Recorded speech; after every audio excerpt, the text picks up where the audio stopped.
makes me paranoid. Yeah. Who dropped halfway through the show last time on Monday? That was Who's recording? Slambo. Frickin' Slambo. Yeah, he fell into the audio abyss. And I'm like, I don't know if he's coming back. So I'm like, well, do I fix the overlay? And I'm like debating. I was like, well, I'm also moderating, so I can't really do both at the same time. But then Spider wasn't talking long enough, so I'm like, screw it, I'm bringing it back to the start menu until he goes on a tangent or something. So I eventually fixed it, but it took a little bit of time. But it's just like, yeah, at that point he was gone. Like, so yeah, that was the thing. We were in a really good episode too. I mean, it was still good nonetheless, but you know, it just figures that out of everyone that would happen to Slambo. Of course. So really, he was only there for what, 1.5 episodes? Yeah, I can't it wasn't technically 2 full count episodes. for 2 full episodes. So I think the timer starts back at 0. Yeah, I mean that's one way to look at it. So you said that Heroes Never Die was the #1 searched. Yeah, we've been top for Overwatch League on iTunes. Heroes Never Die? Not Overwatch League Network? Huh, Yeah. that's some shit. Yeah, you and I can talk about more about that later. I think I might know why that is the case. But that's a discussion for another time. Let me send out all the fun stuff. I'm gonna retweet from my other accounts to.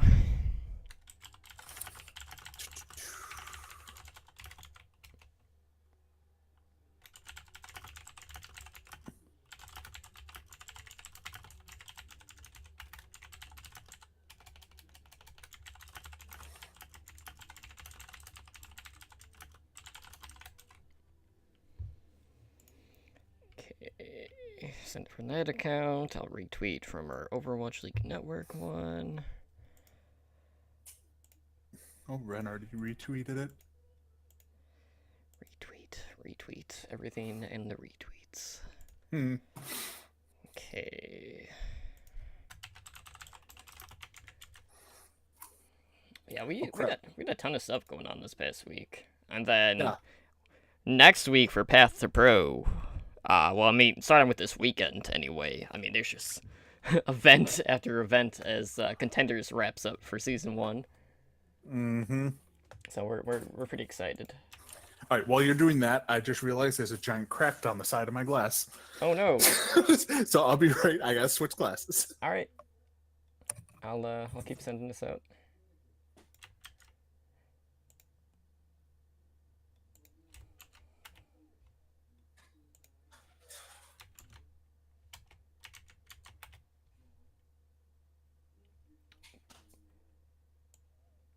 No, I sent it in the wrong one. Damn it. That is not the right one. All right, I'm back. Oh, kick tripod's here.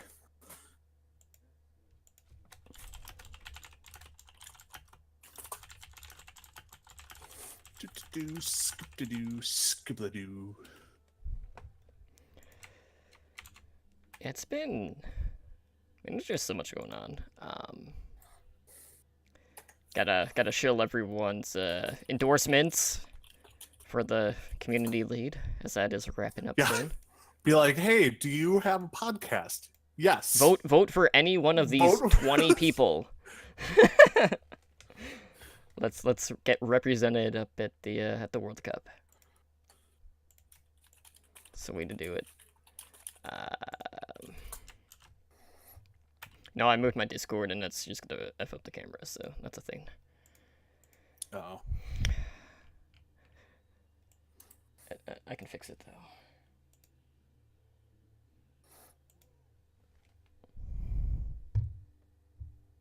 Seriously, Fox? Yeah, I'm gonna have to move it back real quick so I can make sure this is aligned. Fox is on my shit list now. They just canceled like 2 of my favorite shows. Oh yeah. I saw one of them earlier. I don't know what the second one was. Last Man on Earth. Okay. All right. We're good. Can you just remember to like leave your mic muted at least when the sounder is going? Oh, Slambo kind of called you out about that on OWLN because they're like, "Who the hell is that?" I'm like, "Oh, that's Ed." yeah, I'll mute it. All right, that sounds good. All right, but I am all good if you are. All right, let's go ahead and let's do a show.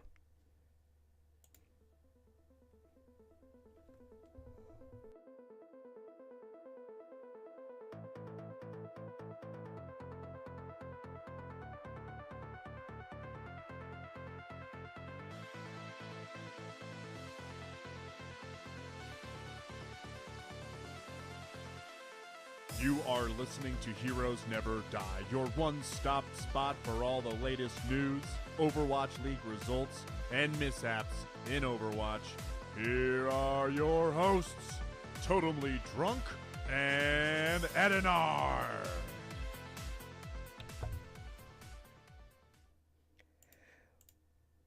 As it doesn't click over. Whatever. Yeah, that's the first mishap. What is up, guys? And welcome to Heroes Never Die, your one-stop spot for all things Overwatch. I am your host, Totemly Drunk, and tonight on episode 110, we're going to take a look at some of the upcoming PTR changes.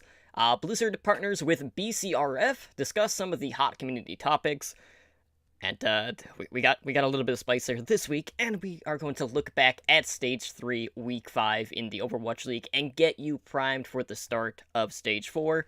But before we get into the news and introduce you to my co-hosts, I just want to take a moment to thank everyone who is hanging out with us in our Twitch chat here tonight, and thank all of our repeat listeners. And, joining me again tonight is my co-host, a man looking to uplift Spider spirits in our Pick'em League. Cause, he's been in last place for the entirety of Season 1. That is Edinar. Edinar, how are you doing tonight? I'm doing good. Yes, I have decided I'm going to start doing the Pick'em Leagues come Stage 4. And I am a gambling man. So I will be taking lots of gambles. So unless some crazy shit goes down, Spider will not be in last place. I will be. I'm calling it now. So yeah, no, I'm doing good. Played a bunch of Overwatch this week. Played some competitive. Interesting. We'll go with that. We'll go with interesting. Lots of. I didn't get to move around all that much as a tank. I was stunned quite a lot. That was not fun. And we're going to talk about some of that. But yeah, no, it's overall been a really good week. I actually graduated on Sunday. Saturday. So yeah, yay. So I got that going for me. So how's your week been, Totem? It's been pretty busy. Obviously, busy podcast week as per usual. We're headed into contenders, semifinals, and finals for quite a few of the divisions or regions. I don't know why I said divisions. I guess it's kind of the same thing. Whatever. That's in the past. But I did a few of my placements last night, and I too was tanking. I was filling the off-tank roles, so it was kind of a mixture of playing D.Va and Roadhog. We were doing a lot of Orisa Roadhog for the pulled pork combo. And just like you, I was going up against a lot of Brigittas, and whenever there was not a Brigitta, I'm like, you know what? I'm just going back to D.Va, and then that was pretty much all she wrote at that point. Like, my D.Va play was just so much better. But, like, right now, since Reinhardt and Zarya are pretty prominent with the tank duo, I've been trying to play more Zarya, but, like, I am so rusty, having not really played Zarya since, like, Season 2 of competitive. So that's going back quite a bit of ways, so definitely a work in progress on that front, but it's gonna be quite some time before I can even get it up to a reasonable level, especially when you compare it to, the tanks that I do end up running quite a bit more, like Winston and D.Va, so we'll see how that ends up going throughout the season. Hopefully it'll be a little bit better, but not the greatest start overall in the placements.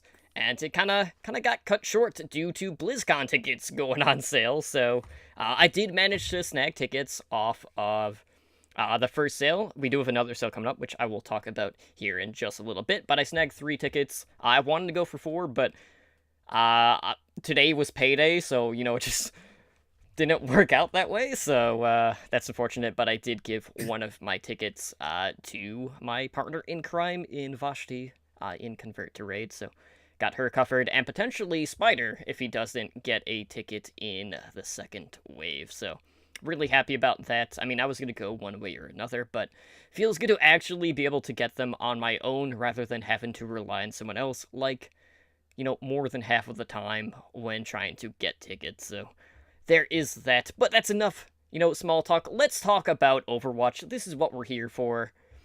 So first up, we had some pretty big news, and that was that Blizzard Entertainment has partnered with BCRF. That is the Breast Cancer Research Foundation, and there is a new Mercy skin available to buy. Basically, it's $14.99, and they are donating 100% of those proceeds to BCRF. Now, this skin is available from May 8th through May 21st. And Blizzard has said that they're going to donate a minimum guarantee of $250,000. Now, for those that aren't familiar with BCRF as an organization, their mission is basically to just advance the world's most promising research to eradicate breast cancer. You can find more info on their website, which I will have in the show notes. And the skin is not the only way that you'll be able to show some support. Blizzard is also doing a shirt for the charity, which is available on the Blizzard Gear store. It's a Pink Mercy one. That's pretty much the theme for breast cancer awareness. And the t-shirt costs like $30 with the proceeds also going to BCRF. And we got some in-game rewards as well. So we have like a ribbon player icon. You get that by just, logging into the game during this promotion period.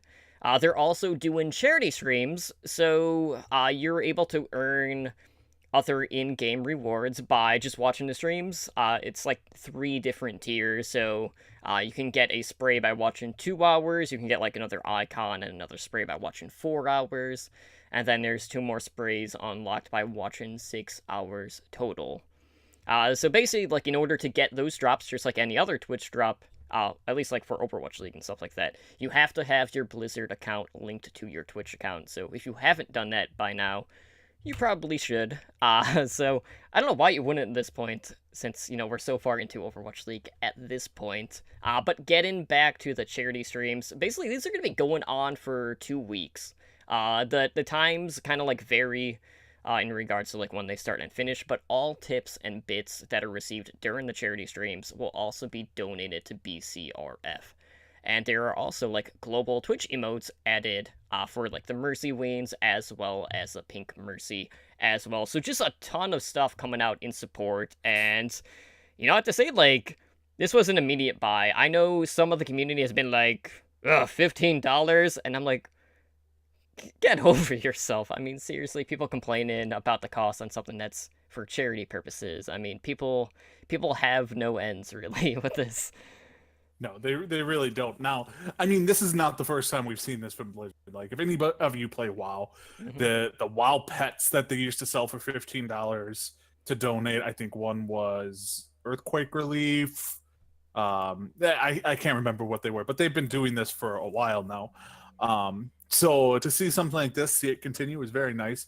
And for such a big cause as breast cancer awareness is huge. And to include Twitch in this is also kind of a big deal, because this is the first time they've teamed up with an outside organization and kind of made the Twitch Blizzard connection even stronger by doing something like this. Because I didn't realize that they were doing the streaming thing. And then I log on to Twitch the other night, and I'm like, oh, XQC's done. He's going to be the top streamer. Because every time I look at the top 3 streamers.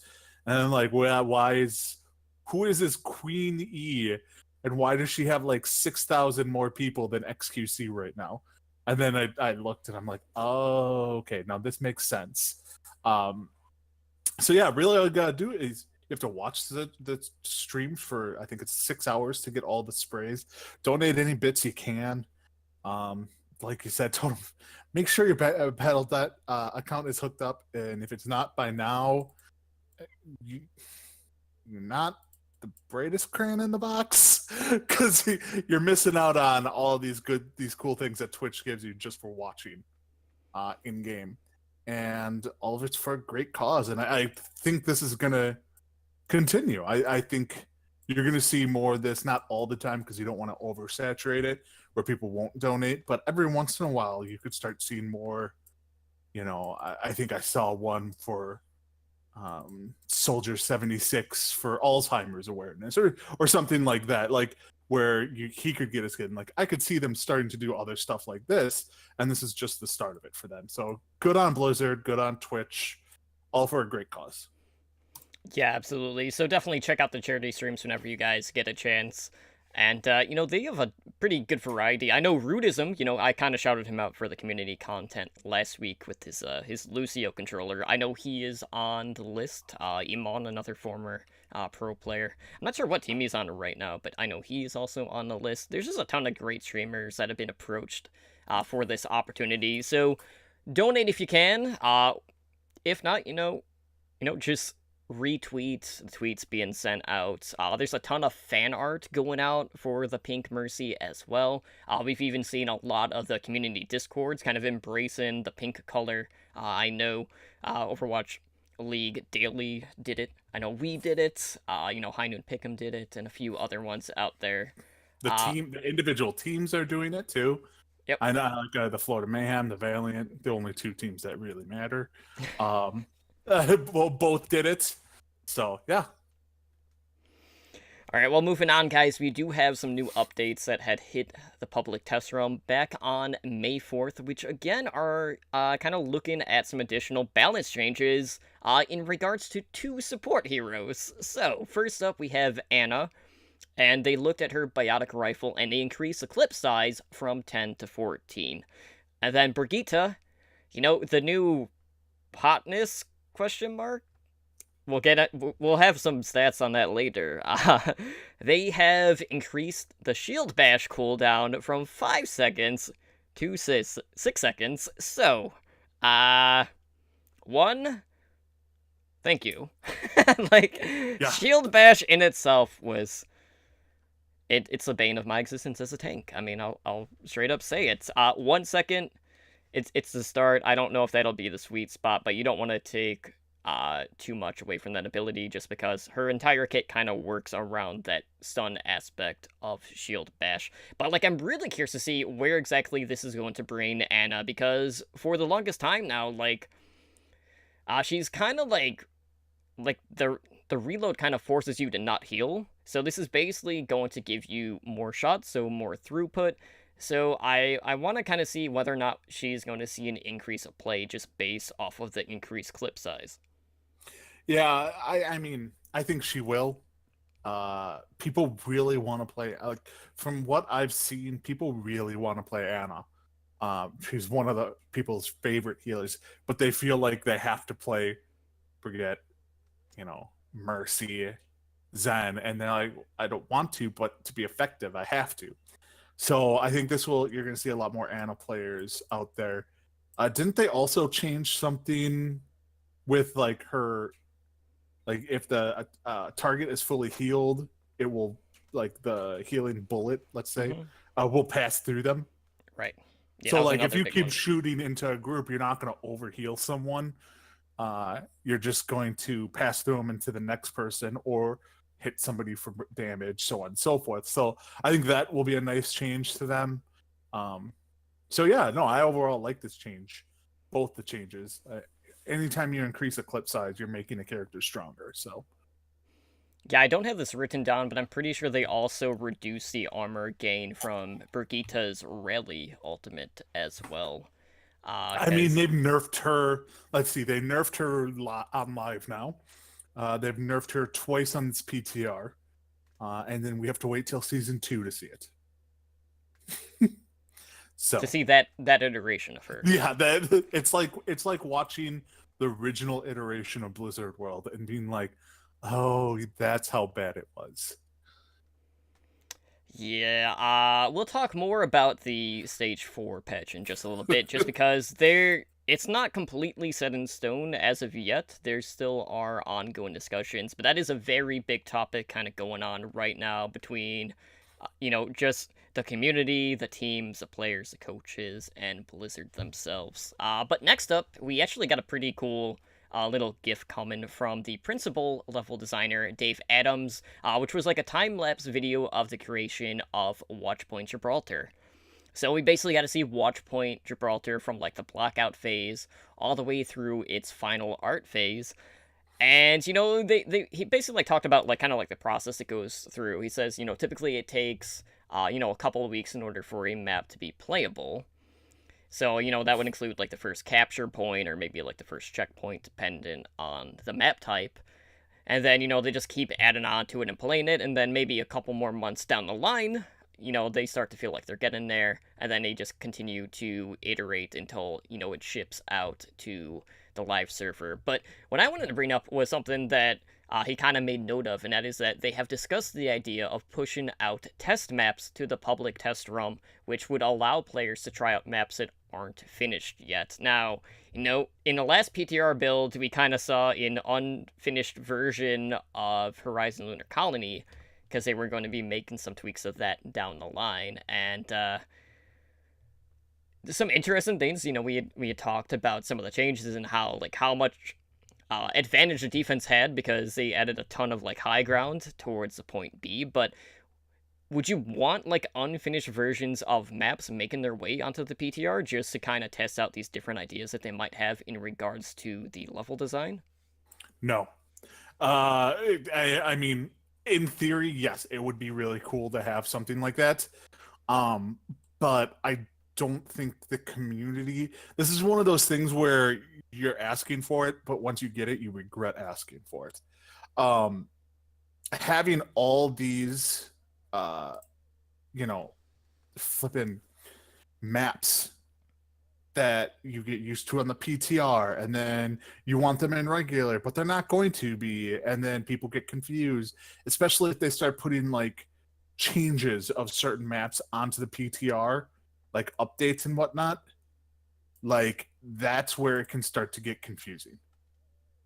Like if they put the what you said it was Watchpoint Gibraltar, was that no? What was the one? Oh, Horizon Lunar Colony.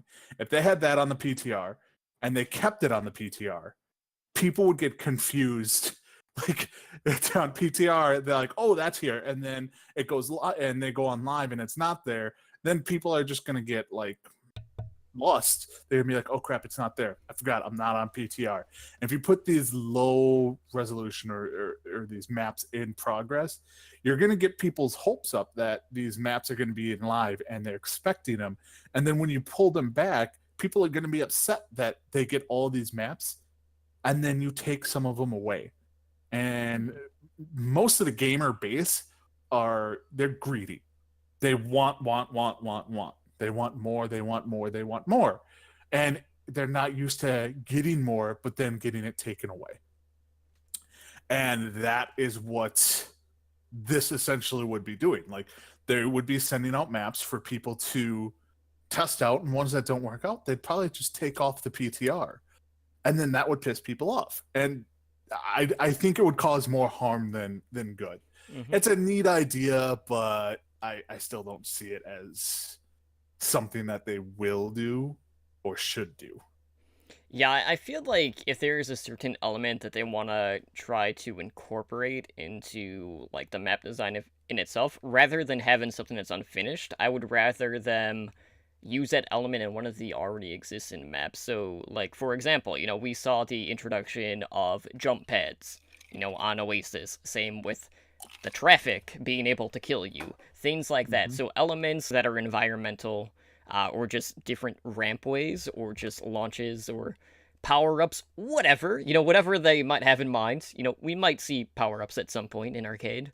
I mean, it is arcade after all. Things like that I'd like to see, but it just makes more sense to incorporate them into what's already in the game rather than just starting from scratch and then, maybe not even ship out that iteration. But, all in all, though, like, I'd rather them spend the resources to just spending more time on the actual balance of the game, because obviously, we see a lot of stuff hit the PTR.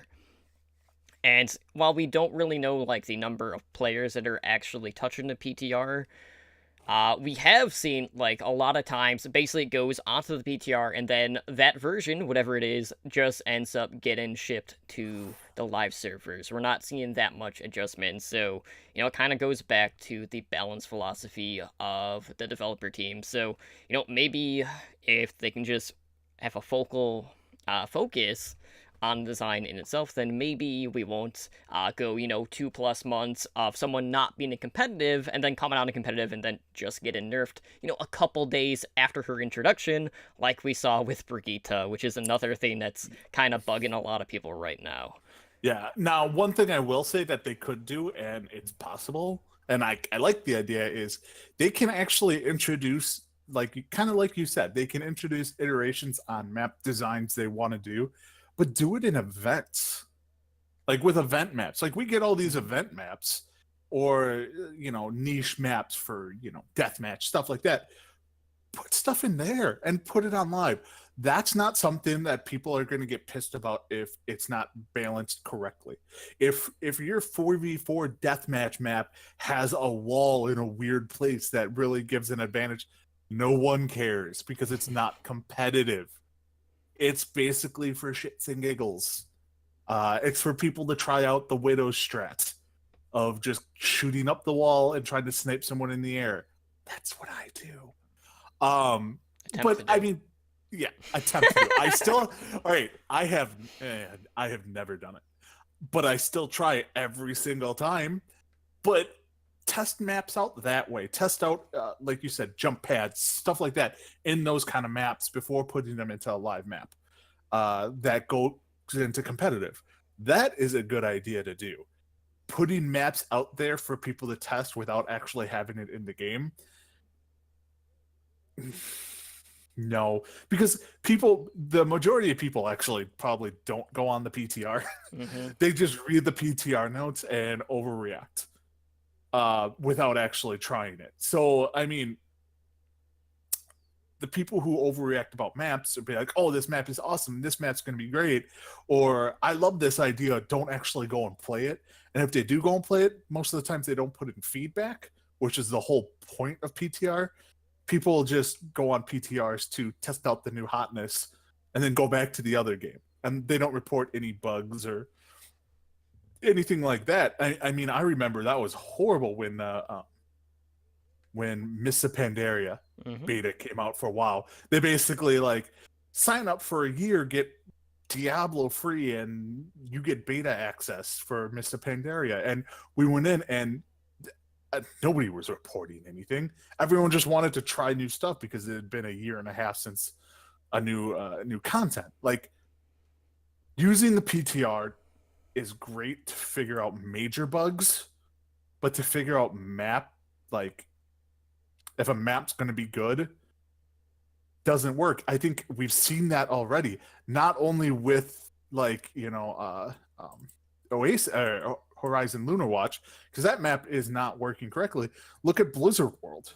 Blizzard World was on the PTR for a while, it was on live for a while, and it was still broke.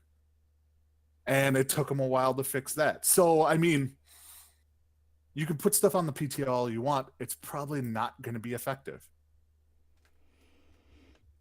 Alright, well, moving on, guys. Just as a reminder, we do have the second wave of BlizzCon tickets that will be going down on Saturday this week. That is at 10 a.m. Pacific time.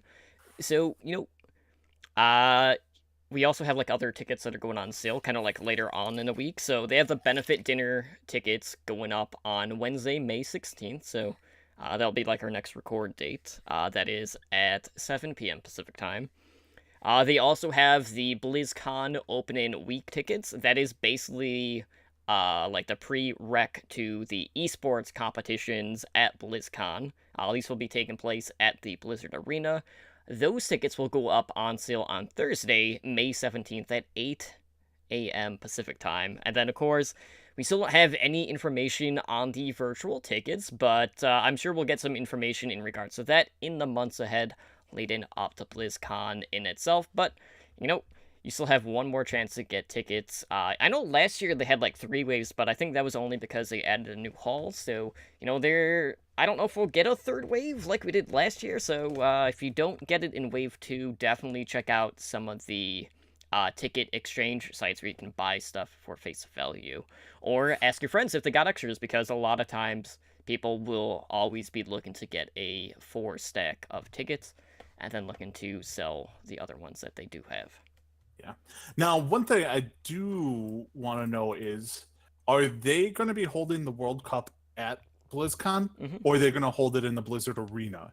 No, it'll be at BlizzCon. It will be, because I know they've because honestly, I am shocked it's not 3 days. Like the amount of esports they have there, it just blows my mind. It's not 3 days worth. Still, the 2 days thing, and I know they moved Hearthstone away from BlizzCon, like the finals, I think, or most of the matches are played beforehand, and then they only play like the championship match or something like that. Like they've been having less and less actual esports matches at BlizzCon because they're running out of stage room. So I didn't know if they were going to use, the Blizzard Arena, which seems like a very viable place to hold the World Cup there, and then sell tickets to that. But then the people who actually go to BlizzCon miss out. So I don't know. I'm still going to try and get tickets on Saturday. Got to try and get tickets for Spider and Ren and all them. I'll get my virtual ticket and sit on my couch with a whiskey like I do every year. Yeah, there you go. All right, guys, well, moving on. Let's talk about some of the stuff that the community has been talking about here. And, first up, we got something a little more lighthearted.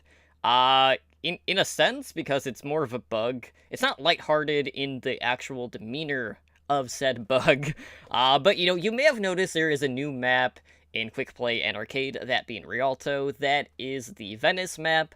That was also kind of the area for the last event that we just had for Retribution, but, this is the day version of that map. Well, apparently, if you go to travel on Rialto's canals, you can see the gondolas there, and those are piloted by Omnix. Well, if you kill one of those gondoliers, you can basically, score an elimination, and that is causing the game to award Play of the Game honors to basically, these Omnic murderers. So, my question to you, Edinar, is this going to be the start of the next Omnic Crisis?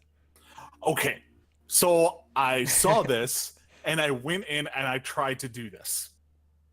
And there were no robots on the ships, on the boats. Like, all the robots were gone on the gondolas. They were just floating by themselves. So I'm like, how do I kill all these Omnics? Like, I feel like I should be able to kill these Omnics, and it wasn't even allowing me to do that. I think I don't think that it should be playing the game, because that's really all it's gonna be. But it is super fun while it's still there. Like, I mean, it's not in competitive, so you don't have to worry about people throwing matches that way. It's really an arcade that people are screwing around doing this, or people who are on defense who rush to them and kill them before the map even starts, stuff like that. So it's fun. I hope they bring, because maybe it was just my game and there were no Omnics in it, but I hope they bring them back. But I hope they fix them, because I love those boats. Because, oh my god, you know how easy it is to boot people into the water? Absolutely. It is that one map where you're in Orisa and you're just like, you're screwed. Like, you are going in the water. There is no way for you to get across this water without going over this bridge. And I'm going to shoot you into the water. So, yeah, I love it. I like it. Keep it fun. Keep it light. I don't think they're in any big rush. So, yay. And yes, it will start another Omnic Crisis.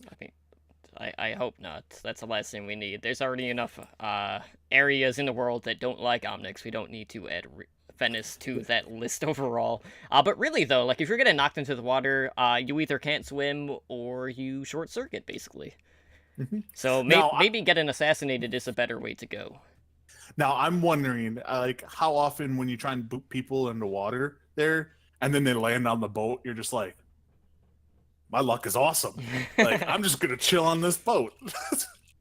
But then you have to try and jump off, and then you'll probably fall into the water, as But most people would. well, at least in that case, you're not giving the enemy team any ult charge, so there is that. Mm-hmm. Alright, well, guys, we did have a new Omnic meta report, which focused on the newest Overwatch hero in Brigitta. So, again, like, if you're not familiar with Omnic meta, this is basically like a stat analysis, basically, like, series that's put out by, Switch.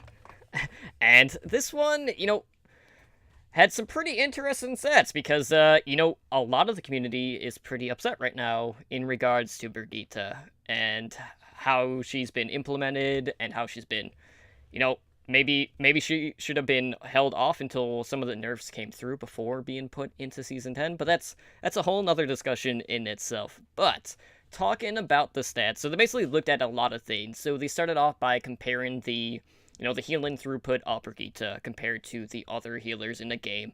And Brigitta was basically about the same as Lucio and Zenyatta, so, an off healer, which is to be expected because she does kind of fill that off tank / off healer role as her support. She does average anywhere between 3,000 to 5,500 armor per game. So her total protection can match and exceed the main healers out there, so that would include Ana, Mercy, as well as Moira. Her damage output was averaging 5,000 damage per match, so that was about in line with Lucio and Moira. Zenyatta is still, like, leading the way. He's at the front of it again. He's like a couple thousand damage on average above Brigitta, which makes sense because obviously, Brigitta involves you basically being clumped in order for you to do that cleave damage and get, the max healing as well. But, like, they also looked at, like, eliminations, her pick rate. So, looking at eliminations per match, she was averaging more than Lucio and Zenyatta. And I feel like a lot of that is just because, like, you're not really worried about being flanked constantly, like, if you're a Zenyatta. So, Brigitta's usually, kind of at the front of most of the fights, unless she does have to peel. Kind of similar to what a D.Va would do for the support line. But really, like, the pick rate is what stood out above everything else that was in this report. So, she does have a 53% pick rate currently in Bronze, but, like, when you see it go up to the higher tiers, in Grandmaster, she's sitting at 89%. So usually, like, right now what we're seeing on the ladder is you have Brigitta and a main healer, or you see some triple support. Those are, the triple support's more popular in the higher ranks compared to some of the lower ones, but her win rate across the board is kind of averaging out to be about 57%, but her win rate at the lower tiers is a lot higher. So, we have definitely seen in the past how certain heroes do better at lower skill tiers, like Pharah, Junkrat, a lot of people that have burst potential, and here we have Brigitta coming in and just causing havoc basically across the board. So my question to you, Edinar, is, well, one, we've already seen kind of the nerfs happen, but what do you think makes Brigitta so good at that lower skill level that makes her that much better? I mean, so down here on, the lower levels, the bronze, the silver, the gold, the reason she works is because, how do I put this politely? It takes zero skill to flail. Like, the amount of people that just can flail, that's why she has so many eliminations, is because it's kind of like a Moira orb. It just damages everyone around. So you're going to get damage in on people. I think what makes her so dangerous is, in the lower levels especially, is like you said, she's basically a little bit of everything. And this is the only hero that's kind of like it. She is, she's not the top healer, but she's top 3. Now put armor on that, she's probably the top. She's not the top damage dealer, but take healing and armor and damage into account, she's the top. Like, yes, it takes skill to hit the boop of hers and the shield bash, but the boop on lower levels is not as important because dives aren't coordinated low in Mhm. lower levels. Like people dive in whenever they feel like, and so booping a specific character in lower levels is not as important as it is in higher levels, and that's why you're seeing a kind of a more probably the more consistent win rate than any of the other healers between bronze and grandmaster with her, is because the skill cap goes up overall for all characters, obviously from bronze to grandmaster, but it's that one ability that differentiates her, that in grandmaster gives her that win rate, but it's not required to give her that win rate down lower levels. So the boop is something I barely ever see. The shield bash, you can, with a 5-second cooldown, you can use it willy nilly, like just shield bash, shield bash, shield bash. It's like Oprah giving out shield bashes out there, and that's just annoying as hell. But but I mean, it's honestly it's the flame. People, I mean, it's why you still see a lot of Symmetras in lower levels. It's the no aim hero. You don't have to aim for her to be effective. You can just flail, shield bash, hold up your shield. If you do those three things that are very simple to do, you're gonna do really well for your team. And it hurts me to say that a character that has such a high win rate takes that little amount of skill to get that high of a win rate. I don't play her, and I don't think I ever will. I don't like the play style of her, but I want her on my team every time, for the simple fact that even if you're not the best player, you're gonna do well with her. It's kind of like, I hate to say it, Moira. Moira is if you're throwing out orbs every 8 seconds with Moira, you're doing a good job as Moira in lower levels, and then your skill will increase. Obviously, the higher up you get, but in lower levels, you don't need as much skill. So it's one of those things where I don't know if there's much they can do until they look at probably the flail, which I don't think they will, because it's not that horrible of an ability. So she will always get picked high in the lower levels because she's a jack of all trades that is not that hard to play. I think you could really start to see, as weird as it sounds, is she'll be like the only healer that will kind of be the reverse graph of all the other healers. So like all the graphs right now, you know, it's bronze is the lowest win rate in the healers, and then it goes up. I could see it start going the other way, because I can see her starting to fall out of favor once all these nerfs come through of people in Grandmaster and, you know, Master Diamond, and her win rate going down. But the nerfs that are coming in are not going to affect people in Bronze, Silver, and Gold, really, because, like I said, not the most skilled players. If they were, they'd be up there in Platinum, Diamond, Master, Grandmaster. So I could see it kind of being a reverse graph of all the other healers. And I think that's good for the game, to have some of those characters that are better the lower ranks you are. You know, Bastion. Bastion is another one of those. I mean, better in lower ranks, but once you get higher up, Bastion is not that good. So that's my 2 cents on her. I still think they need to nerf her. I think her shield bash. I don't get why her shield bash is 6 seconds. It will be 6 seconds. Meanwhile, other stuns are 10 seconds. Mm-hmm. So like McCree's stun 10 seconds, Brigitte's 6. Okay. What's going on there? I mean, so I think there will be more tweaks on her. But it should be interesting to see her in stage 4. I'm very interested to see how she's played in stage 4.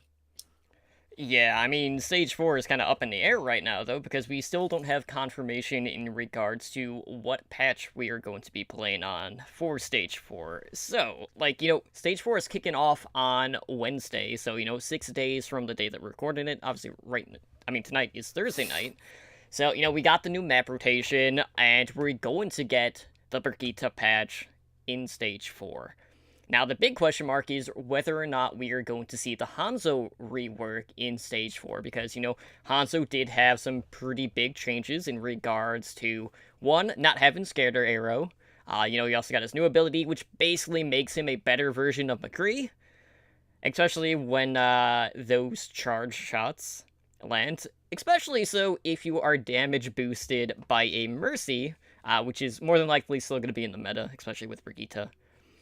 Right now there's a ton of discussion going on. Well, what patch are we going to see? Are we going to see just Brigitta 1 in her unnerfed phase? Are we going to see Hanzo with, the cone reduction of her shield bash for Brigitta? Like, we don't know right now. So it's important to note, though, for the Overwatch League, that is played on a tournament realm.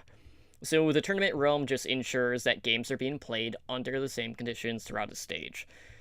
So, we did have an update from, the Mayhem coach, and this was posted, I don't know if it was yesterday or the day prior, but he says the Overwatch League team is very aware of this issue. Both players and teams have been talking to them during the break. There's nothing more to be done besides wait for them to make a final decision after their discussions. Given there is still discussion going on, there is a chance new Hanzo gets added for Stage 4. But really, though, I think a lot of the discussion just comes from the fact that players don't like seeing the Overwatch League being played on these older patches. Typically in some other esports, we see maybe like a 2-week period between what we see in live compared to what is being played in the tournaments themselves. So, do you as a viewer, do you see your interest kind of like diminish if we're not playing on, like, maybe not exactly like a live patch in regards to the esports to the live realms, or do you just not really care? Like, are you wanted something that can just be translated straight from the esports to your ladder experience? Like, okay, I think for me, it depends solely on the actual patch in question. This patch in particular, I don't think should be live in Stage 4. Not because of the Brigitte changes, but because it goes back to my rant earlier about the PTR. Is Hanzo is I can see Hanzo getting some minor tweaks, and I'd rather not have Hanzo in there, like all with his whole rework, not fully 100% like tested and worked on by the community before it goes into competitive, into Overwatch League. So I don't know if I want him in there for the simple fact that he's so brand new that they haven't been able to work out any of the tweaks or the kinks in it. But the other side of me is kind of just like, well, yeah, I want to see like I don't want them to release patches a week before the Overwatch League stage starts. Like, if they were to release this halfway through the stage, then it'd be no question. They just release it with the next stage. But it's because there's only been 1 week between, the release of this and then the stage starting. I think it was just bad planning on Overwatch's part, and they may not take into the Overwatch League into account for when they release this stuff, but they really should. They did the same thing last stage with Blizzard World, or 2 stages ago, when they changed Blizzard World right before, I think it was right before or right after we had to live with the horrible Blizzard World map for a full stage, and there was less outcry about that than this. And it's just because, and I think the Blizzard World change was, I think, a little bit more drastic, just because that changed an entire map. This is just, a character getting some minor tweaks in Brigitte, but then the Hanzo rework that hasn't fully been tested. If it was just If it was just like Brigitte's like nerf and minor tweaks here and there, then I would say throw it in there. But something as major as a rework of a character to this extent, I think it deserves and warrants more time tested on the live environment. And I don't think that it should be in stage 4. It sucks because we're going to see an unnerfed Brigitte, but on the flip side, we're not going to see a broken Hanzo, because I do think Hanzo does need some tweaking down a little. And I think they realize that. I think they tweaked him a little bit too heavy, and I think they're going to tweak him back down. And if they go with this patch, then we're going to just see an untweaked Hanzo, and then people are going to get sick of just seeing, because Brigitte's going to get played pre-nerf, post-nerf, no matter what. It's not like this nerf to her shield bash, or it wasn't even her shield bash. It was what was cone. it? It was the cone. It was the cone. It's not drastic that it's going to not enough that it's going to be like, no, we're not going to play her now. But the changes to Hanzo, you're basically going to see Hanzo every map if you keep him like this going in. Maybe not every map, but yeah, I mean, you're going to see him a lot. And people are going to get annoyed by that more because it's something they can physically see. They can see the new Hanzo. They can be like, okay, this is ridiculous. They're not going to be able to watch Brigitte play and being like, oh, that cone is 4 meters instead of 6. I noticed that from watching. No, you're not visually seeing it. So I don't know. I think they should just stick with the Brigitte patch, leave this patch to season 2. Or even the championships. Right, the playoffs would be the best bet, I think, for the Hanzo rework. Like, for me, like, I'm kind of middle of the road with this. Obviously, like, I absolutely agree with you. I think the Hanzo rework, his burst potential is very drastic right now. He has too much burst with his new ability, basically. So, that definitely needs to get scaled back a little bit, and I feel like that's really the one thing that kind of puts him over the top right now. Now, that being said, kind of looking at the other side of the coin, who's to say that Scatter Arrow isn't going to do well against, these tank-heavier compositions, because we've seen what Scatter Arrow can do to tanks. You and I have seen it firsthand, being main tanks. Well, that is it's a completely different point, but I feel like, it's kind of in that, I think the time frame being, like, a week or two, in regards to when the Hanzo rework came out and then when Stage 4 started. Like, I'm okay with holding it off like another month until we get to the stage playoffs. I don't really have a problem with that. Seems like a lot of people do, though.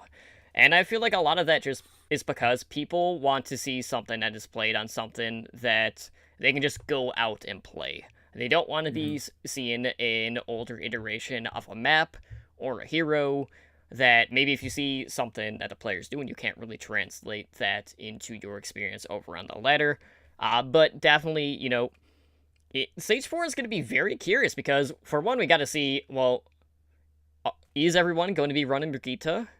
Are people going to try to run the dive? Is Brigitta just going to force people off a dive or just be used as, like, a threat to, like, get someone to switch off? Like, there is a chance, like, say Byobi could have some issues in the next stage if he's not able to play the Tracer.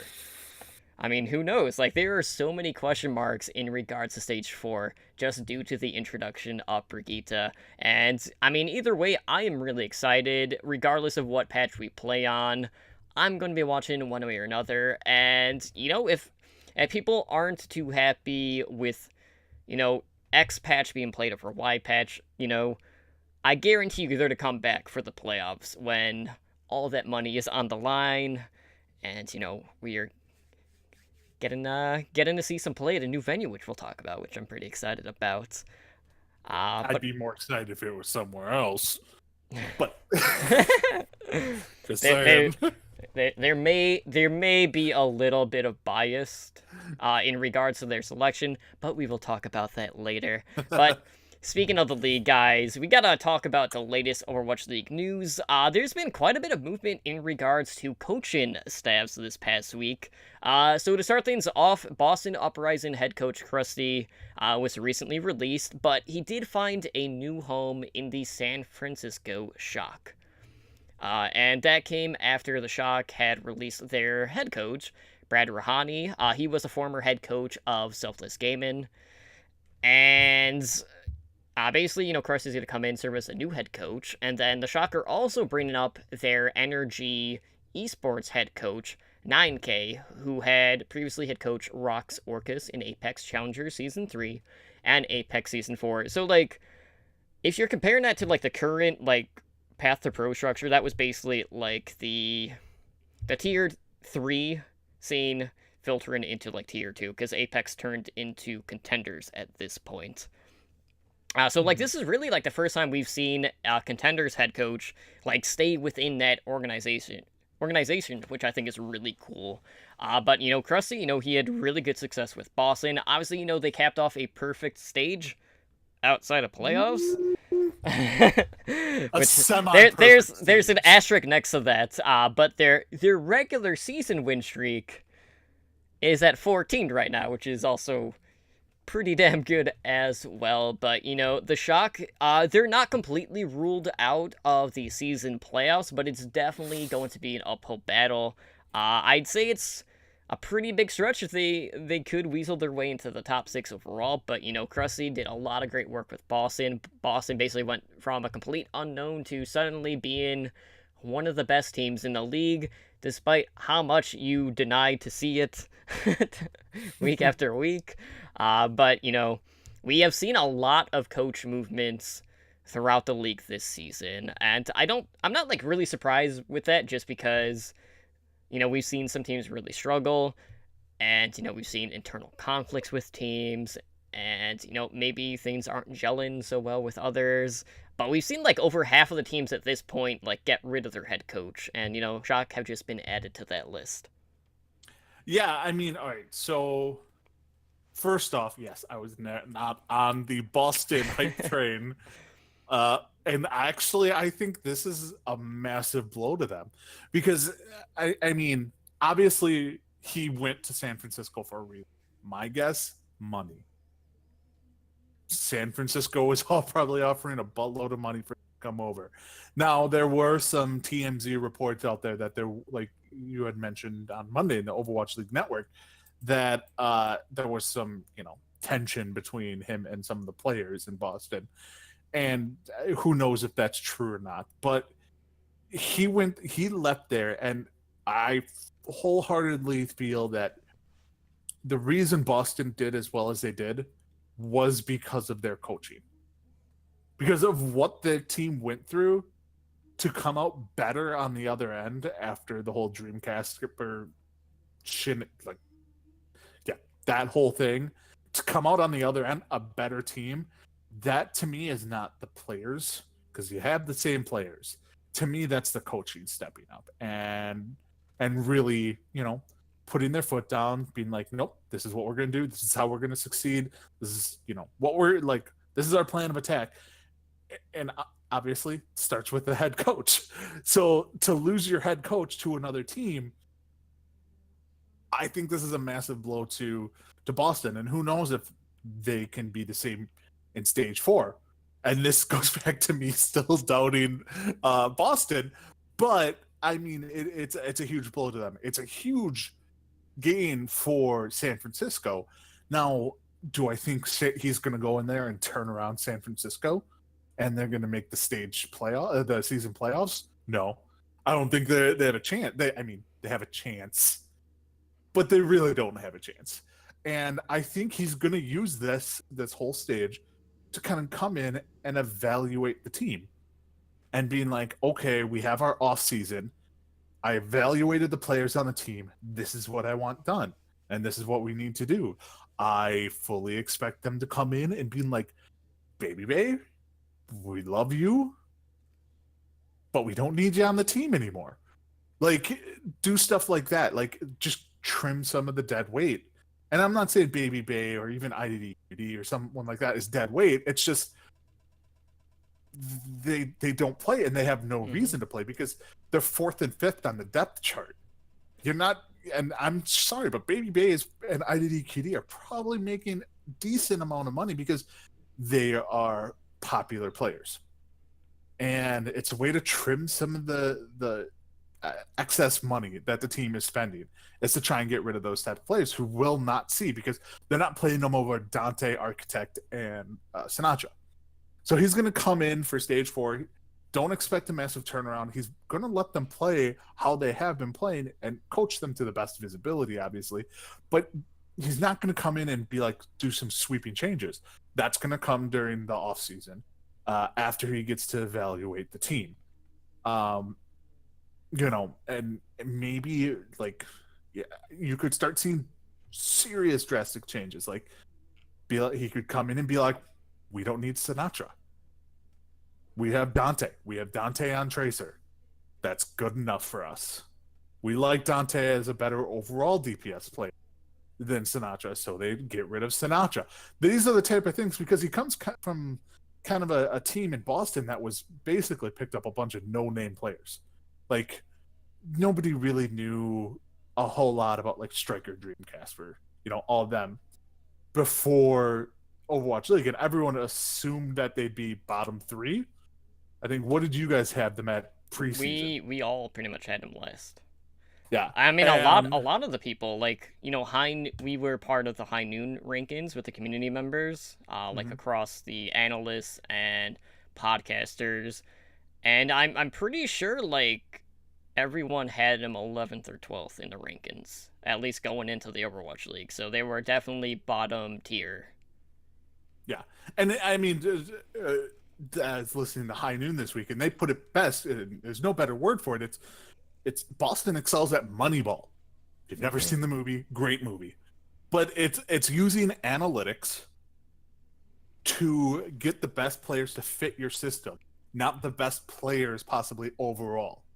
And you're gonna succeed better by getting those players that fit your system better than getting, a dumpster fire team. Like getting just good players and throwing them together and hoping for the best.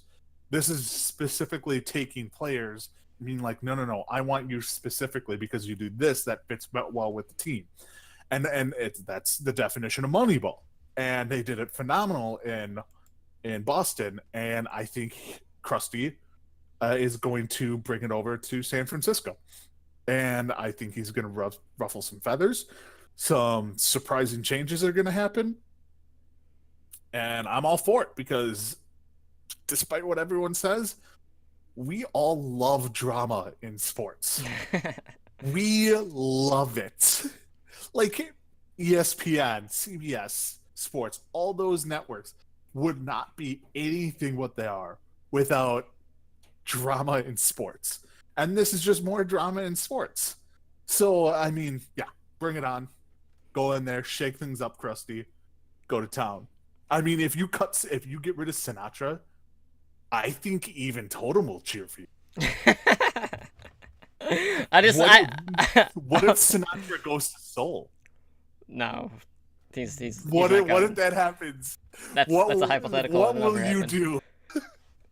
Here's what I want Krusty to do. I basically want Krusty to come into the Shock, right, and he'll give his appraisal of the team. He'll look at the bench, right, and it'll be like, okay, this is worth 150,000, and then just move on. Mm-hmm. That's all he needs to do, and then he'll have my nod of confidence. But definitely, like, since we're only in like a close. There's no sign-in window right now. Obviously, it's closed, so no one can make any moves outside of coaches. So obviously, any adjustments that are being made will all be done off-season. So I'm curious to see how his evaluation is going to do with this team. Obviously, they have all of their pieces now in regards to them being of age. But, we've only just recently started to see Architect really starting to get integrated into that Shock system. So I'm really curious to see what different sort of looks, if any, we're going to be seeing once Krusty is at the helm for the Shock. But, it is a very good sign overall. And, it's basically an additional coach on as well on top of that. So the more coaches, the better, just so they can get a bit more one-on-one time with the team. But that being said, guys, we do have an update in regards to the Overwatch League Grand Finals. They finally set the venue, and the Grand Finals are headed to New York. So, the Grand Finals will be held at the Barclays Center in Brooklyn, New York. That will be on Friday and Saturday, July 27th and 28th. That will have the season playoffs kicking off July 11th. Of course, all of that's still to be at the Blizzard Arena. But the Grand Finals are going to be a best-of-3 match series, with the winner being the first team to win 2 best-of-5s. Now, when I read this, I was like, what are you doing? Slambo is never going to understand the format. We just need to get a chalkboard for Slambo and be like, we need to make it like, if we can, pop pictures. Right. It's gonna be like set 1, and then I'll have 5 squares, and then I'll just put the initials of the team whenever they win, so he can just follow it that way. Slambo's mind. Yeah. Basically. But the first match is going to be played on a Friday, and then the second and third, if necessary, are going to be played on that Saturday. So on Friday, it'll start at 8 p.m. Eastern Time, and then the Saturday games will start at 4 p.m. Eastern Time. So a bit earlier, just in case we do get that third set. But the playoff tickets, that is the non-grand finals. Those are going on sale this morning. They're up right now. You can go over to axs.com to get your playoff tickets, and then the grand finals tickets are going to be available on Ticketmaster, as well as the Barclays Center website at barclayscenter.com. Those will go on sale Friday, May 18th, at 10 a.m. Eastern Time, so that is a week from tomorrow.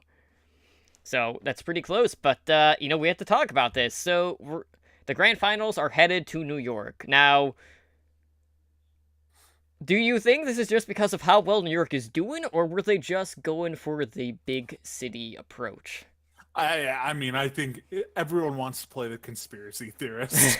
Being like, they're going to New York because of the Excel. No.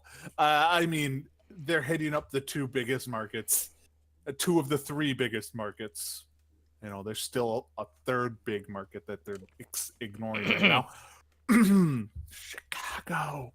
But they're just hitting up, the big markets. And the Barclays Center is not new, but fairly new. Like, it's the home of the New Jersey Nets, I believe it is. But they're not technically in New Jersey. They're in Brooklyn. So, wait, no, they did change their name to the Brooklyn Nets. Mm-hmm. So they're going there. It seats a decent amount. I heard somewhere that it was 19,000. I think it might be closer to 20, but it's in that ballpark. It's in that ballpark, and they're going to sell it out easily. Just because, it's New York. Everyone can get there by subway. They don't have to drive. They, obviously people like Blevins and them over at a high noon, they're going to have to drive from Buffalo, because I already asked them, and they are already going, already booked a hotel room. Mm-hmm. But, I mean, yeah, this is great. It got me thinking, though, will they continue to have the grand finals in New York, or can it be a rotating type of thing? I guarantee it will be rotated. I mean, I had this talk in Discord, one of the Discords, about this. Is like, they could go to Chicago when they eventually get a team. Chicago is a big market. All joking aside about having a Midwest team. And, I mean, Dallas makes total sense. Have it down. I mean, they could put it in Jerry Dome. And that's the type of thing that Jerry Jones would like to do. I don't think we could sell out Jerry Dome. I mean, depending on how big it got, but I mean, you're talking, 80, 90,000, I think is Jerry Dome. Like, it's like one of the biggest stadiums in the world. Mm-hmm. So I don't know if we can sell out Jerry Dome, but like, you're going to hit Dallas, you're going to hit New York, Chicago. They could do London. They could do Seoul. They could do places like that maybe once teams move back to their home cities. Like once London actually is playing out of London. And they could do that. I still think one of the best places they could play is Vegas. There's no teams there right now, but you know what they do have? They have the T-Mobile Arena. T-Mobile sponsors a team and sponsors the league, has a hockey arena on the Strip in Vegas that can seat 20,000. That's where they had the Floyd Mayweather Conor McGregor fight. Mm-hmm. I mean, that would be perfect place for them to have the grand finals. There's also an esports arena there too at Luxor. There's an esports arena, but I think that's too small. Yeah, it is. I'm just saying another tourist attraction for the people going there to check out. They could actually hold the playoffs there, like beforehand. The team like in there, and then have the big championship there. I mean, you could even do Disney World down in Orlando. Disney World has arenas. They have, just a whole fun-filled atmosphere. I think Disney World would be perfect for Blizzard to do for the All-Star Weekend. Like, bring the players there for All-Star Weekend, have some matches, have them out like in the Magic Kingdom, stuff like that. So, but it just got me thinking, like, where could this go? I don't, like you said, I don't think it's going to stay in New York. I hope it comes closer to us here in the Midwest. Just because we're in the middle of the country does not mean it should be ignored, especially when it comes to actual Overwatch teams. So, yeah, I love this. I think it's a great idea. I think it's a way to get it more exposure nationally, because people in New York probably are like, all right, we've heard of Overwatch and we've heard of the Overwatch League, but why is this big event going on at the Barclays Center in Brooklyn? Like, this is where, Jay-Z sits courtside here. Why are we having video games played here? Type of thing. So, and then it could just generate more interest. Yeah, just get a ton of advertisements going in Times Square. We'll be good to go. All right, well, guys, moving on, we do have some more updates in regards to coaching staffs, and this one is actually a coach stepping down, and that is RUI. He's a head coach of the Shanghai Dragons, and he's having to step down due to health concerns. So, moving on up from that assistant head coach role is Khan. He'll be taking over as a head coach duties moving forward, but I wouldn't be surprised to see them actually bring in someone specifically for the head coach role a little bit in the future. But RUI is dealing with cervical osteoarthritis, and that's something that he's been dealing with for a while. And I know some of the fans were mentioning that being in the United States has caused him to miss some treatments that he would have been receiving when he was in China. And due to missing those treatments, he's actually having some issues with sitting and standing. So, Shanghai, they're still looking to secure their first win in the Overwatch League, and they're going to have to do it without their head coach. So they're a man down, essentially, but, you can't really keep putting your health at risk, regardless of the opportunity at hand. So this is absolutely the right call. I wish RUI the best. And, hopefully he can get his health back in order. So maybe one day he can return to that role. Yeah, I mean, obviously your health comes before anything regarding Overwatch League. So good on RUI to recognize that and take the steps necessary. Go back to China, get the treatment you need. And like you said, if season 2 comes around and he wants to come back and be an assistant coach. Don't do something maybe so strenuous, do something more analyst or something like that. Be, go on with the team, something that's a little less strenuous on your health. Do something like that. So, because, from everything I hear, like, obviously I don't quite personally, but everything I hear is like people like RUI. It's not like he's, people hate him. Like, so it's it's one of those things where I hope we see him back either as a head coach or an assistant coach or in some capacity with the team. But take care of yourself first. That's the most important thing. Absolutely. And in other coach news, we finally have the official announcement of Kai being added to the Houston Outlaws coaching staff as their assistant coach. Now, we talked about this in the past. He's been in some of their YouTube stuff for his bid for the Overwatch World Cup US coach spot. He put in that he was a coach for the Houston Outlaws. And, it is officially official. We don't have to be just, shaking our heads as to why they haven't announced anything. I was just assuming, maybe they were just waiting on the contract to get signed before they made an official announcement. But, people have been calling this, the worst-kept secret, so we can kind of put this behind us now. But, Outlaws have been a team that have, I think all of the pieces are there for them. They've ran into some pretty recent struggles, despite maybe the map pool kind of going a little bit more in their favor, being so Junkrat intensive. But, let's say Tracer falls out of the meta.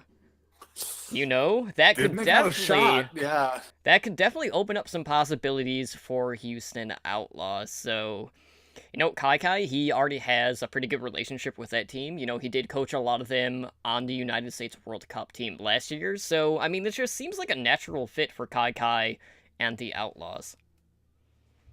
Yeah, I mean, like you said, it's the worst kept secret in Overwatch League. Everyone knew it was coming, 3 weeks ago, 4 weeks ago?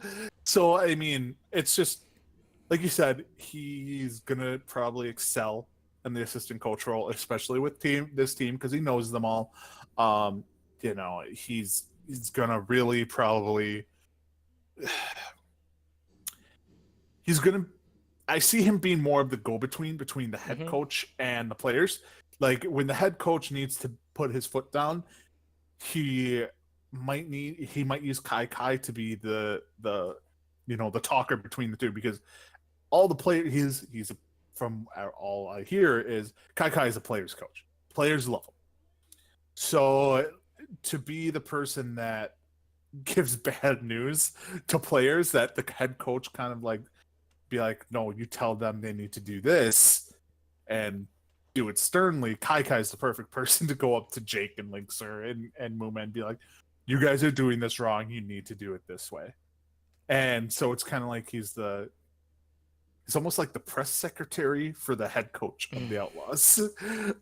So yeah, it will be great. I mean, I think Kai deserves to be a coach in this league, whether it be head coach or assistant coach. He's earned that right. He's done well enough. So I'm glad he found a team where he actually fits in, and not, a dumpster fire. Yeah, it might not be as big of a rivalry when you compare Dallas to Houston as, say, New York and Boston. But, I mean, it's still switching to your rival nonetheless. But I'm just waiting for, the next time the Outlaws face the Spitfire for Kai to be like, you know what, Jake? The Riptires, my dude, they're not hitting anything. They're just getting focused, swap off. Because pretty much every time the teams face off, that is exactly what happens. And the Riptire just doesn't get any value. And then they just kind of stick to their guns. So maybe that'll be something that we change. Or, like last week, we saw Bonnie get caught off by, 4 or 5 self-destructs on the Mercy. That was also a thing that happened. I'm going to call it right now. You know who's going to be Houston Outlaws Brigitte player? Jake. Shocker. No? Well, I know OWL Recap had brought this up during one of their recent interviews, since they were on the ground there last week. They said that Boink was the one that would be playing Brigitte. He's been the one putting in a lot of the work. Yeah, but they also said that Linkser was going to be on Tracer all the time. And yes, he's on Tracer all the time now, but also Jake. I mean, a lot of that was just due to the fact that so many Widowmaker maps were in also, and he was really the only option, so I just want, and we'll talk about this once we go over. I want to see weird comps, see players on characters that you're just like, what? Why are they playing that? And I want Jake on Brigitte. You want Jake to be the Brigitte. I want Jake to be the stun a-hole of the Overwatch League. Well, I don't think that's going to happen just because of Junkrat dealing with Brigitte, so kind of moves him away from that role. But anyways, Moving back to coaches, guys, I know this is more path to pro news, but I think we gotta cover it just because there's a very good chance this person in particular could be heading to the Overwatch League, and that is that the Fusion University head coach, Arrow, has found a new opportunity. So he parted ways with the team before the LAN playoffs for Contenders NA. So, important to note, under Arrow's coach role, that team has gone 15-1 in all of the tournaments that they have played. They have just been on a tear, much like their Overwatch League counterparts. Fusion University likes to go to map 5s. I don't know how that works up, but in University's case, they kind of get off to a little bit of a slow start, and then their individual skill just comes through when they clutch up, basically, every time that they play. But they are going to be playing in the playoffs that are being held in Poland for NA and EU contenders, so be sure to check that. That will be happening this weekend, so a lot of good stuff going on. We got NA, EU, Korea, we also got China. There's a ton of esports going on within the next week, so have fun if you're trying to consume everything that you can, but, there is a very good chance that Arrow is going to be Overwatch League bound. Now, with that being said, Dallas is looking for a coach. Boston still has a pretty good coaching staff. Shake is still with the team. He might be serving as a head coach for now, but potentially that's another landing spot. Do you think it'll be either of those two options, or are you thinking that this could be potentially, an expansion team coach that we are looking at here? I think it's going to be the Fuel. That was the first team that came to mind when you brought this up. The reason I don't think it's going to be an expansion team is because he wouldn't have left the Fusion in the time he did. Like, if it was a new expansion team, it would not have mattered if he stayed until after the LAN tournament over in Poland, because there's still going to be plenty of time between that and the start of the next season. The reason he would have to leave the Fusion University before all this is because Stage 4 starts Wednesday. So they want him up there now, and they want him analyzing his team, working with his team, doing all that stuff. So that jumped out to me as like, hey, we need to get you into the Overwatch League now. And I think Dallas Fuel make the most sense. I don't know if Boston makes a whole lot of sense, just because it doesn't fit their MO to hire because he really was the big name coach in contenders. It's just not Boston's MO to go out there and hire the big new hot coach coming up through the ranks type of person. So yeah, I think Dallas Fuel, it fits what they're probably looking for, is they want that new thinker, new coach, not tainted by being like the head coach of a crazy successful team before Overwatch League. So yeah, I think it will be great. Well, we've seen the Energy Esports coach move on to the Shock. Maybe he's going to go to Philadelphia. Philadelphia is one of those teams that are still in the run-in. That's another one of those teams that, at times seems really good, but can't seem to close out series, or is always getting pushed to the brink in most of the series that they are playing. So, there's a chance that maybe he will still stay with that organization, but I don't think it's going to be Dallas. And the reason I say that is because I feel like Arrow is more of a hands-on coach. I feel like in order for him to go to Dallas, he would need to have full control of that team. And based off of what we have seen with Dallas Fuel, I don't see them giving him that opportunity to have full control. So I don't think he'll be going to the Fuel. Boston and New York are possible land-in spots, but I think he'll stay with Philadelphia and start working with the Fusion overall. But yeah, honestly, what's the best way to start a dumpster on fire? With the flaming arrow. See? Eh? No? Do I not get a dumpster fire joke on that one? Dang it! You should know by now that if one of my co-hosts tells a really terrible joke, I just stonewall him. Dang it! All right, I need someone to appreciate that one. Well, Draven's not here, okay? So All right. you were stuck I feel with like me. Draven, when he listens, is laugh hysterically, and then my life is complete. I mean, it was no Jack-in-the-Box strategy joke like Spider brought out, which was hilarious. That was a good one. I actually worked and got a weird look from the person in the cube next to me. Yeah, I nearly fell out of my chair. But anyways, guys, getting back to the Overwatch League news, we got, one more bit of news before we talk about what went down last week. And that's that we finally have, I'm not gonna say finally, we have the final format for the season playoffs. So, just as a reminder, we will have 6 teams qualifying for the playoffs that will run July 11th through the 21st. So, the team with the best regular season record in each division will receive a first round bye. So, basically that is New York Excelsior, and then select whatever Pacific team, because that's still kind of a big question mark. Right now, Seoul has the best record in the Pacific.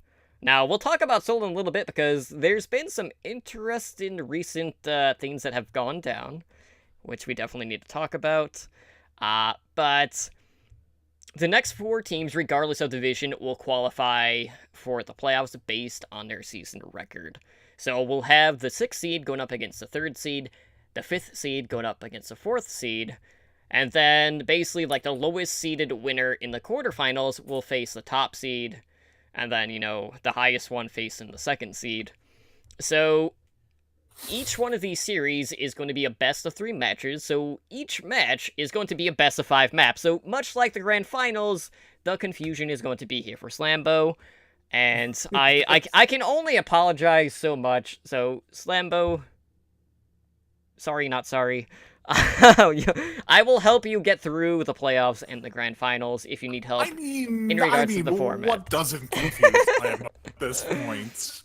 Like, numbers, playoffs, taking a left-hand turn while driving. I don't know. Seems like Slambo will get confused. Well, anyways, guys, what is on the line for the playoffs but some serious cash money? That is right, the world champion is going to walk away with a cool $1 million. The runner-up will get $400,000. 3rd and 4th place will get $100,000, and 5th and 6th will get $50,000. So, a whole lot of money at stake, and man, just that 1 million. Like, I'm trying to remember what the overall prize pool was in regards to all of the tournaments that Overwatch has put on, but that is a huge number compared to anything that we have seen before, at least in any individual tournament. And yes, I know this is technically a league, so it's not quite tournament structure, but regardless, that is still a ton of money. And even if you multiply the other big tournaments out there that kind of go on for a couple of months, it still does not compare to what the Overwatch League has up for grabs in the season playoffs. Yeah, no, it's it's a mess. And I mean, the players get split half of that, I think it was. So they get so whoever wins it the players split 500,000. Yes, please. That is a massive payout for them. I mean, I think it's yes, it's great that they won first place, but the owners are not if they win, great. Not make or break for them, because they're making money hand over fist from all reports. The $500,000 is a nice bonus to, let's say Boston wins, to the Kraft family. But they're making their money off of this, off of sponsorships, off of the team doing well, and then getting more sponsorships. And that's how and the revenue sharing, however that works with the Overwatch League. That's how they're making their money. So the fact that the players are getting half of the winnings is huge, is for the players, and it makes the owners actually look better. I mean, how many other sports leagues where you're oh, the owners got this much? Oh, and they gave half of that to the players. No, that's not how it works. Here, you can have this tiny slice of the pie, right? And then they take the rest. What's the the payroll in football, like 135 million? Oh, what did you? Oh, you made over a billion last year. Oh, okay, Hmm. yeah, that seems fair. So, but good on this. It's a crap load of money, and maybe it will start to drive teams to start spending more. Who knows? But yeah, that is a nice chunk of change. Anyone who says that you should not play video games as a teenager or as a kid, show them what they win for winning the Overwatch League, and be like, no, you shouldn't work on being a esports player. Right. And be like, oh, you could get a scholarship to Stanford. Oh, Hmm. and you can win $1 million. Oh, Hmm. okay, yeah, no, you can go ahead, keep playing your video games. You're doing fine. Yeah, and that will be after you show them what the minimum guaranteed contract is worth a year. Because that's Mm-hmm. no small chunk of change either. No, it's more than I make. Hmm. Everyone in the Overwatch League probably makes more or pretty darn close to what I make. So, and I'm an accountant. That's way more boring than playing Overwatch. All right, guys. Well, let's go ahead and talk about what went down last week in Stage 3, Week 5. So, we're starting to run a little bit long, so I'm not going to go over the actual results. Let's just jump right into the takeaways.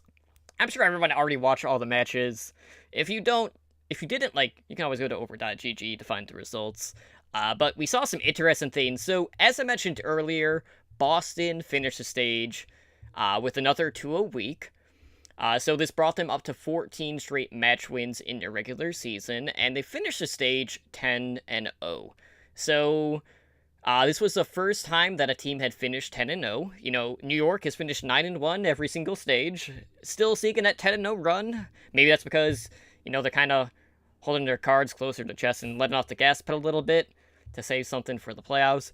Mm-hmm. Or maybe someone's just beating them outright. Who knows? I mean, they've only lost 3 matches out of 30. Really no big deal. But that was the first time that this has happened in the Overwatch League.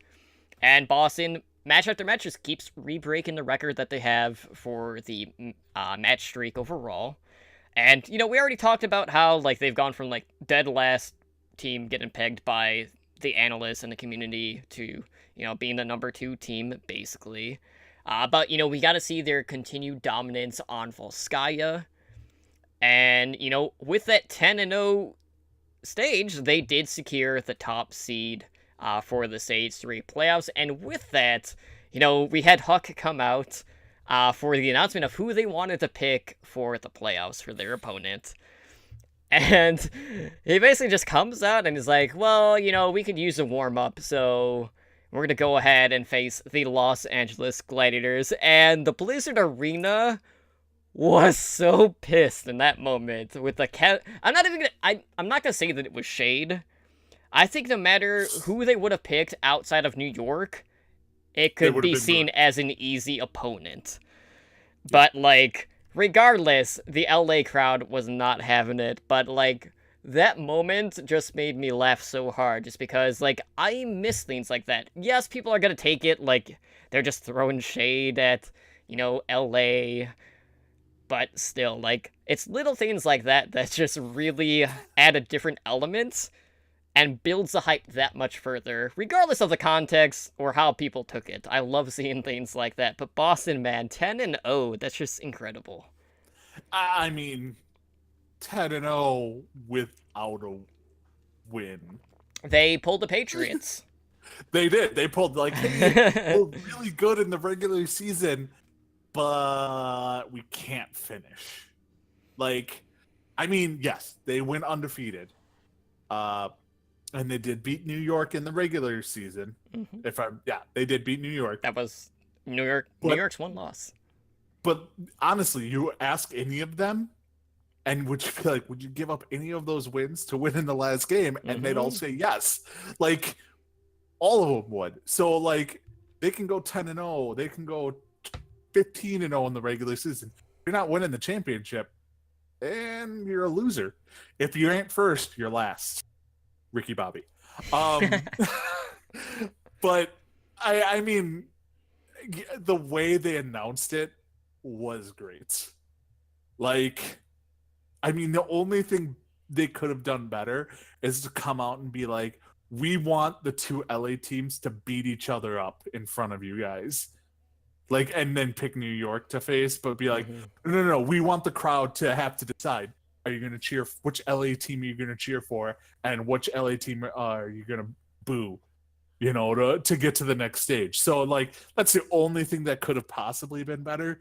But the way they went out and handled it, it wasn't like they were talking down to a team. It's more like they were getting the fans hyped up. And that's exactly what they did. And, well, then they went out and kind of embarrassed them. But, well, both teams, basically. Yeah, both teams got embarrassed. But, so yeah, no. I loved it. I thought it was great. All right, well, I have to talk about the Seoul Dynasty, #Soulmates, because, you know, they had a very big series against London Spitfire, and, you know, you and I have talked in the past about how nervous I get when my two dads fight, because the Dynasty and the Spitfire are my teams. And it's very hard for me to watch these series, primarily because they have been so one-sided. So, just as a reminder, the London Spitfire core roster had taken the last 16 maps off of the Seoul Dynasty core roster, headed into the series on Friday. Both of these teams have suffered from inconsistent performances throughout Stage 3. On Seoul's part, it was mostly just due to some very weird lineup shifts that were pretty questionable. And for London, it was just kind of inconsistencies with their personnel. Like, Birdrain got injured, so he couldn't really play. But, you know, Hureg did come in and do pretty good overall, but they just didn't have the same impact. So they get a very slow start, so they were out of the run-in for the playoffs as well for the stage. And neither of them did make the playoffs, so, you know, not every day that only one Korean team makes the playoffs, so that happened. But, you know, the Dynasty were looking to put this map loss streak against London behind them, so they opted to give the Spitfire a different look. Now, normally, when I look at the starting lineup, I was like, well, depending on who's in the lineup, I can just be like, what are they doing? And then this week, I was like, okay. Like, I had no idea what to expect, because I saw Ryu Han was in there, Guido was in there, Toby was in there. I'm like, so... They're doing triple support? What's going on Are they doing triple support, or is Guido flex tank in? And then, what happens? But it's Ryu Han coming out on the main tank role, because Mira was on the bench. So we got Ryu Khan, right? He comes out on the Winston. Normally he's on the Zenyatta. And, you know, this means that Guido was coming in to get some more playtime on the Zenyatta. Miro was, you know, right in the bench. And the Dynasty, they open up the series with a win on Volskaya. So immediately, they erase that 16-map loss streak to the Spitfire, which, in my mind, was already a victory for Seoul. Like, if they could take one map, that is an improvement against the Spitfire. But they took 2 maps, so it's even better than that. They didn't win, but I think that would have been asking too much. I'm not that greedy for the Dynasty. But, you know, the Spitfire, you know, answered right back. They were able to secure the second checkpoint in overtime. And, you know, Dynasty, they come out on Ilios, they take both rounds. So, you know, a lot of back and forth between these teams. One side would win, and then the other one would take the next game. But London, they break their loss streak on Oasis, which has been by far their worst map. So, like, just across the board, it was a really, like, off-putting series just because we see things happen that you wouldn't expect. Dynasty took a map, which hadn't happened in the past 4 series that the teams had played.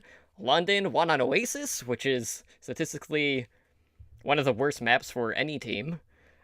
But then we have the Dynasty coming out against the Outlaws next for their next series, which is another team that has faced Dynasty very tough in the past. And Dynasty just flat out roll past them with a clean 4-0 victory. So, with that win, that put Dynasty currently spotting the best record in their division with 19-11. And then we have Los Angeles Valiant kind of like right behind them at 18-12, with Houston kind of being that bubble team that's still in the run-in with 16 wins. So, as we know, like, if you are a division leader in terms of the map record, you get an automatic first round bye in the season playoffs. So, knowing that the Dynasty, the Valiant, and the Outlaws are currently in the run-in, which of these three teams do you favor in regards to getting that top spot? Ooh. Okay. Remind me, what three teams? What three teams again? Okay, so it's Dynasty at 19 wins, the LA Okay. Valiant at 18, and Houston Outlaws at 16. I don't think. Well, I can say for sure it's not going to be the. I'm a Valiant fan. It's not going to be the Valiant. I'm going Outlaws, and the reason I'm saying Outlaws is because I think the introduction of Brigitte will affect Tracer play, and that will benefit Houston more than most other teams. Because I think they're all hoping that they don't have to play a Tracer, and I think it will do that. And I mean, that's just the wishful thinking in me. If I was actually putting legit money on it, I'd pick Seoul because they're the most skilled out of the three teams, like individual player wise. And if I'm betting actual money, I always bet with the skill over what could happen.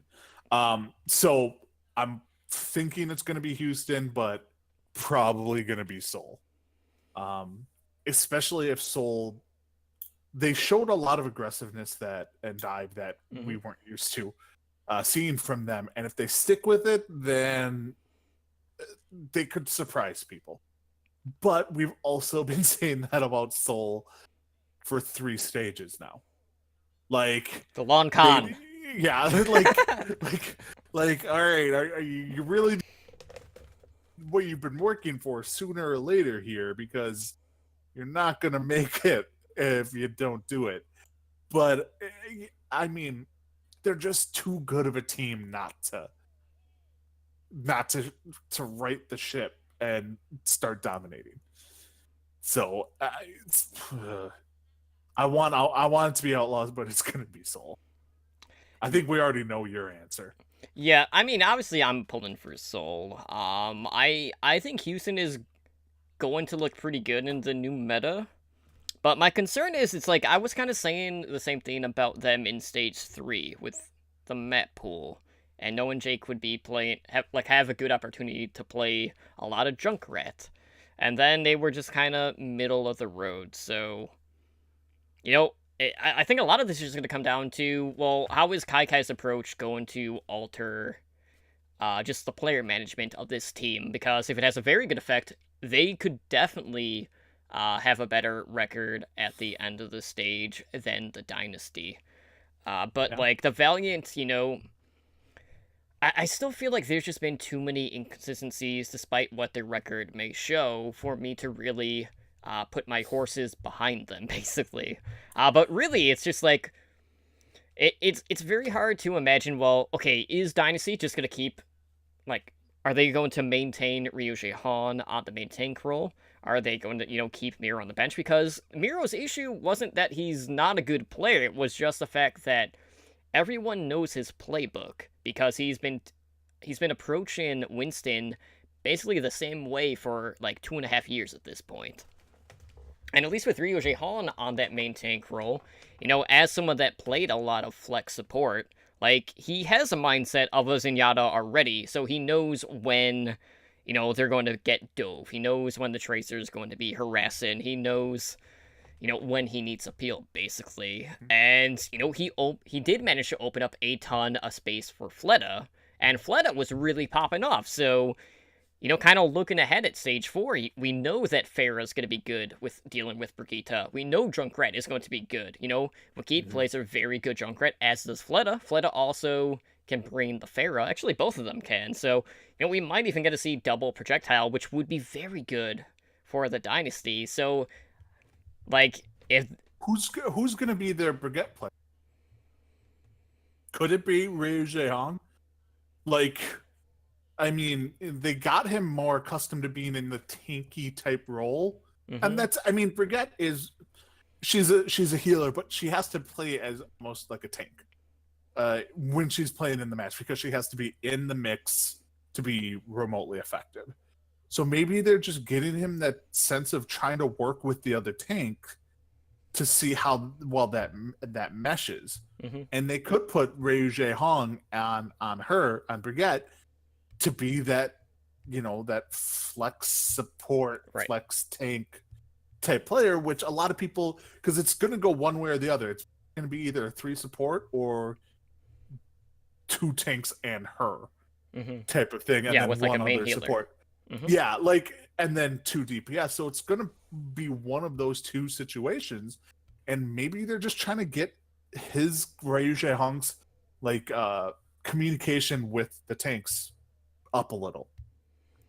I mean, it's either going to be Ryu Jaehong or Guido, most likely. But, I mean, again, it's going to depend on if we're seeing double support or triple support. I think I would prefer just to keep Ryu Jaehong on the front line as the Winston. I mean, we've already seen them do fairly well with it already. He's looked better than Tankmu did when he transitioned from DPS to that takes main a lot tank. of work. And, but, like, I feel like this move definitely opened up a lot more possibilities for Seoul moving forward. Now, that being said, guys, there's another team out there that has seen some improvements, so we gotta talk about Shanghai real quick. So, Shanghai managed to take a map off of New York Excelsior and London Spitfire this last week. Not an easy week for the Dragons, or any team for that matter, going up against 2 of the Korean powerhouse teams. So, they might be 0-30 so far throughout this season, but, we've seen these small steps in the right direction for Shanghai. So, their first map win came on Numbani against New York. That was the second map of that series. And New York's attack failed to complete the map, having only reached the first 2 checkpoints. Janice was a key target for Shanghai. He was dropped 12 times throughout that map, which was the highest in the lobby, which was really good.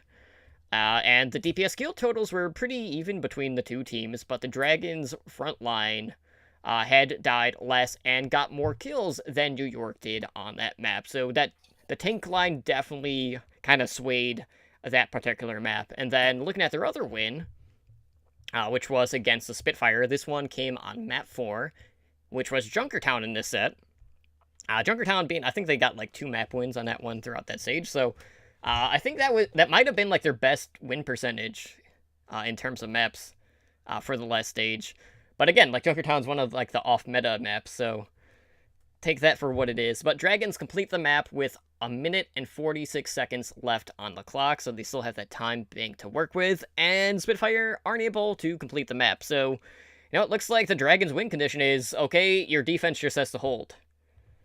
And then maybe their offense can do enough there. But Authorine, he leads the league in heal and output, and he earned more Valkyries in that series than Nuss did. And, Fury, who has been one of the more underrated D.Va players in the league, he finishes with 18 kills for the Spitfire. That was by far the most in a lobby, but he wasn't able to survive as much as Kaguri's D.Va, so, that was another case. So we see, like, these smaller factors playing in, and a lot of them come down to the tank line of the Shanghai Dragons, because like the DPS like stats like in both series were pretty close. Shanghai might have died a few more times, but against London, they earned more ultimates.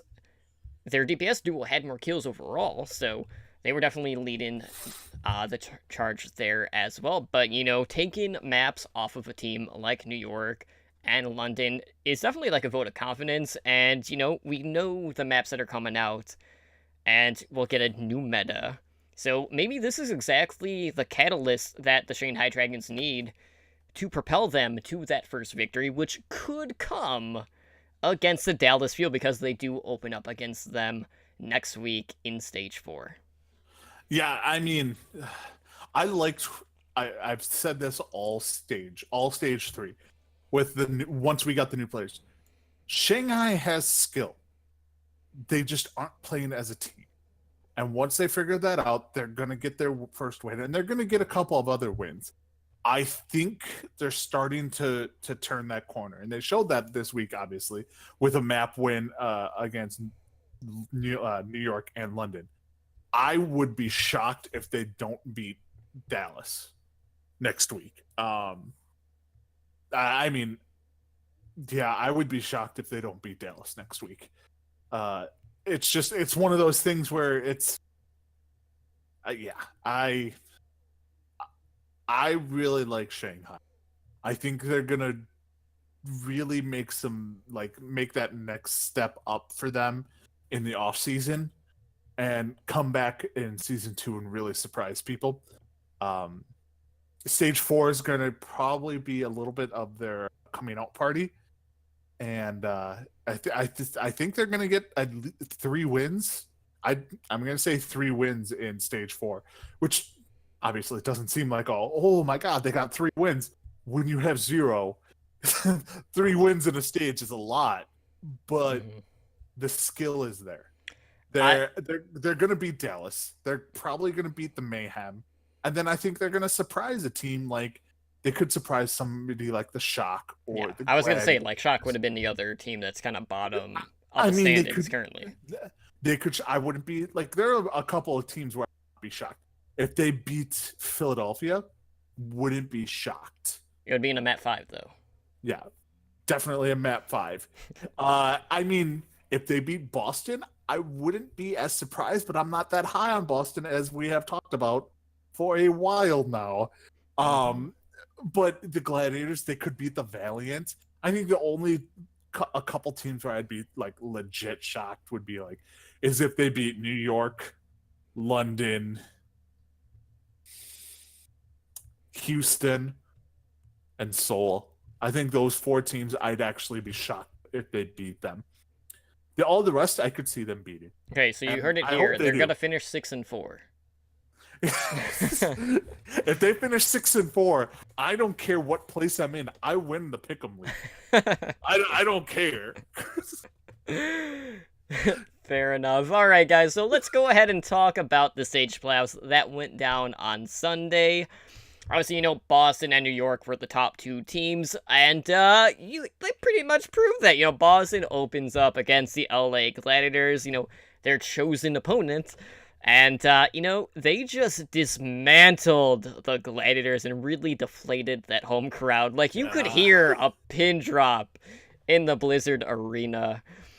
And, so much of this just boils down to some of the play by the Gladiators' support. I don't know what was going on with their ult economy and their ult usage, but it was just awful. Shaz was basically, like, wasting transcendences. After some of his teammates had already died. Big Goose and his Valkyrie just weren't really doing that much either because he was pretty much picked off instantly quite a few times when he used that, especially over on Junkertown. And then you just had Striker, basically, he went uncontested for a lot of that series against the Gladiators, and then on Temple of Anubis, when they're like, okay, let's try to deal with Striker, who was on the Junkrat at the time, what happens? They send 3 to dive on him, and Striker clutches and kills all 3. Like, what do you do at that point? Striker... What? Striker's What just just like... happened here? Yeah, Gladiators are basically at that point just like, so that happened, so what now? So, with that win, Boston, they had 15 wins consecutively. That was included in the playoffs. That did stop. But Surefour, despite being one of the better Widow duelists in the league, at least this stage, was outclassed by mistakes throughout this series. And this was the first time in Overwatch League that a playoff series had resulted in a sweep. So again, Boston kind of at the forefront of history. And yes, they did pull the Patriots, they had a perfect stage, and then they lost in the grand finals for this stage.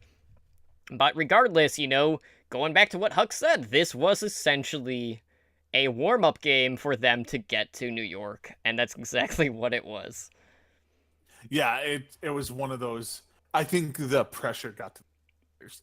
First time on the stage, I mean, I don't want to say they probably felt that they didn't deserve to be there. I don't want to go that far, but it's one of those like they probably felt a little outclassed, going up against an undefeated team, New York Excelsior, and then a Valiant team who, in my mind, is better than them. And I think kind of proved it over this stage that they were probably better. It's just they had the more fan favorites aspect behind them, especially being in LA. And I think the pressure got to them. And I think this was a great pick by Boston to just kind of take advantage of them. The Valiant seem a little bit more down to earth about this type of match, like a big match like that. They handle the pressure a little better, and I think emotions run high with the Gladiators, which a lot of people love, and that makes them endearing. Mm-hmm. But I think this worked against them in this case. But yeah, the mistakes sure for I was actually surprised. I was like I like mistakes, but I didn't think he would kind of. I mean, I don't want to say the word dominate, but kind of like Surefour was rendered not useless, but ineffective a lot. Yeah, when you're not getting the picks, you're not going to be going very far. But anyways, No. guys, moving on to that other semifinals match for the Stage 3 playoffs, we had the New York Excelsior going up against the other LA squad of the Los Angeles Valiant. So, things did not get much better for that home crowd after seeing the Gladiators get swept by the Uprising. So, New York were coming in looking to set up that rematch and, a shot at redemption against Boston Uprising, who gave New York their sole loss of Stage 3. And it just seems like LA just cannot seem to figure out how to finish Junkertown, regardless of what team it is, Yeah. The Valiant, they started off really well. They had a ton of early momentum. Soon had basically just taken control off the back of his Widowmaker play. Agilities was there, getting a lot of the cleanup, whether it was on the Junkrat or the Genji, but New York basically just ends up regaining that composure. And as soon as that happened, this series was all but over. They ended up full holding the Valiant on Temple of Anubis to really slam the door shut. But, again, this one went 3-0. So, again, first times this has happened in the playoffs where we see a sweep, and it happened in both semifinals. So, I was kind of hoping we'd get to see Boston versus New York. But regardless of when it happened, that was going to be the real grand finals one way or another. But I wanted to see a battle for LA in the playoffs when there was just that much on the line. But instead, it's an early exit for both teams. And regardless, we got the Boston-New York match that everyone wanted. But not a good day if you were a fan of one of the LA squads, because really neither one of those series was that close. It was essentially a warm-up in both cases for Boston and New York. Yeah, all right. So I tend to not dwell, Overwatch is not based on kill death ratio. And a lot of these stats you get are they're fun, but they're not really meaningful unless they're drastic. Mm-hmm. And this is drastic. So not one player on the Valiant had a positive kill death ratio. Not one. For the entire 3 maps. That's insane. That not one single player had a positive kill death ratio. And everyone except Arc and Anamo had positive kill death ratios for New York. It's one of those things where it's like, that's a stat that sticks out to you, and that's a drastic stat. It's the whole team, top to bottom, played poor. Like you said, they came out strong, but then it all went to hell. Mm-hmm. It really did. And to be capped off, I pay attention to the Valiant more than most teams. The whole Valiant never picking a sniper on Temple of Anubis is, I feel this is like how you must feel when you watch Seoul Dynasty and you're like, why is Fleta not in?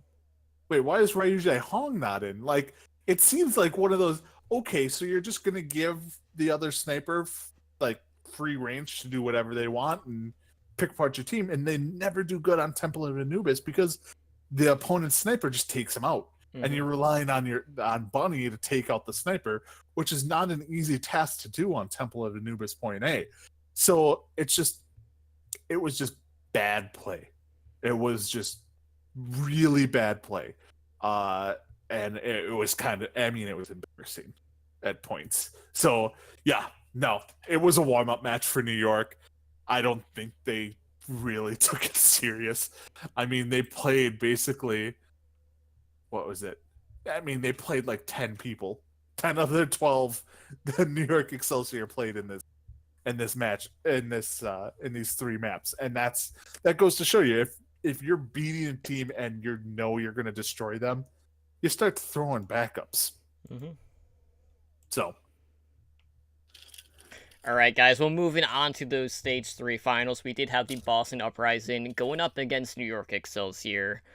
And, this kind of had the same stat line that we have seen in the other results. It did end in a 3-0 win in favor of New York Excelsior, but that was on 4 maps. So obviously that means we had a draw, which we'll talk about here in a second. mm-hmm. But New York, they won Stage 2. And with this, they won back-to-back stage titles, which hadn't been done. And they've been in 3 straight stage finals, so... Again, this is a common theme. There's a very good chance we'll see them again in Stage 4. Probably going to be the same in the season playoffs. Assuming, that the meta doesn't cut their legs from underneath them. Who knows? I mean, Stage 4 is just a wild card at this point. That's why I'm so intrigued by it. Stage 4 is going to be the most interesting. By far. So, it basically, this series was every time it looked like Boston was going to gain the upper hand, the Excelsior were just there to remind them that they were the best team in the league.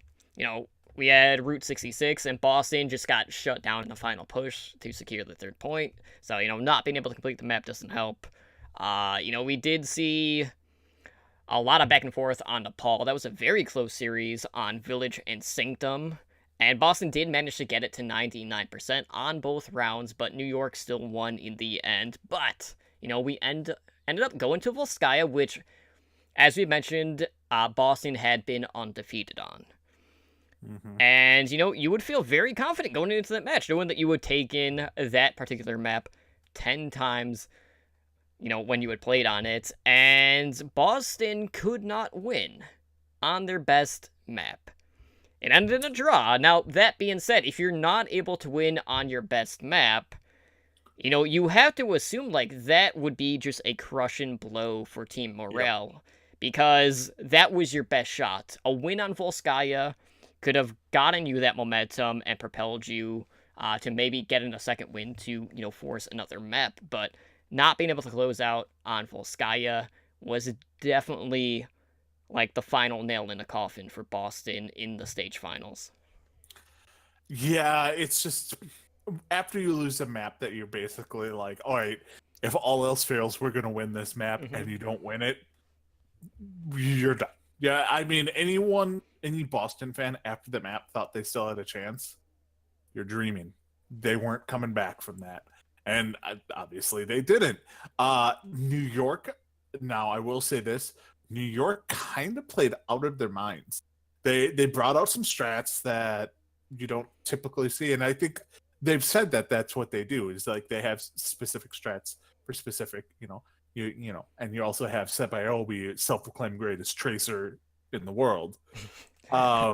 There's no question. I mean, but the thing is his play in this final proves that he is the best in the world.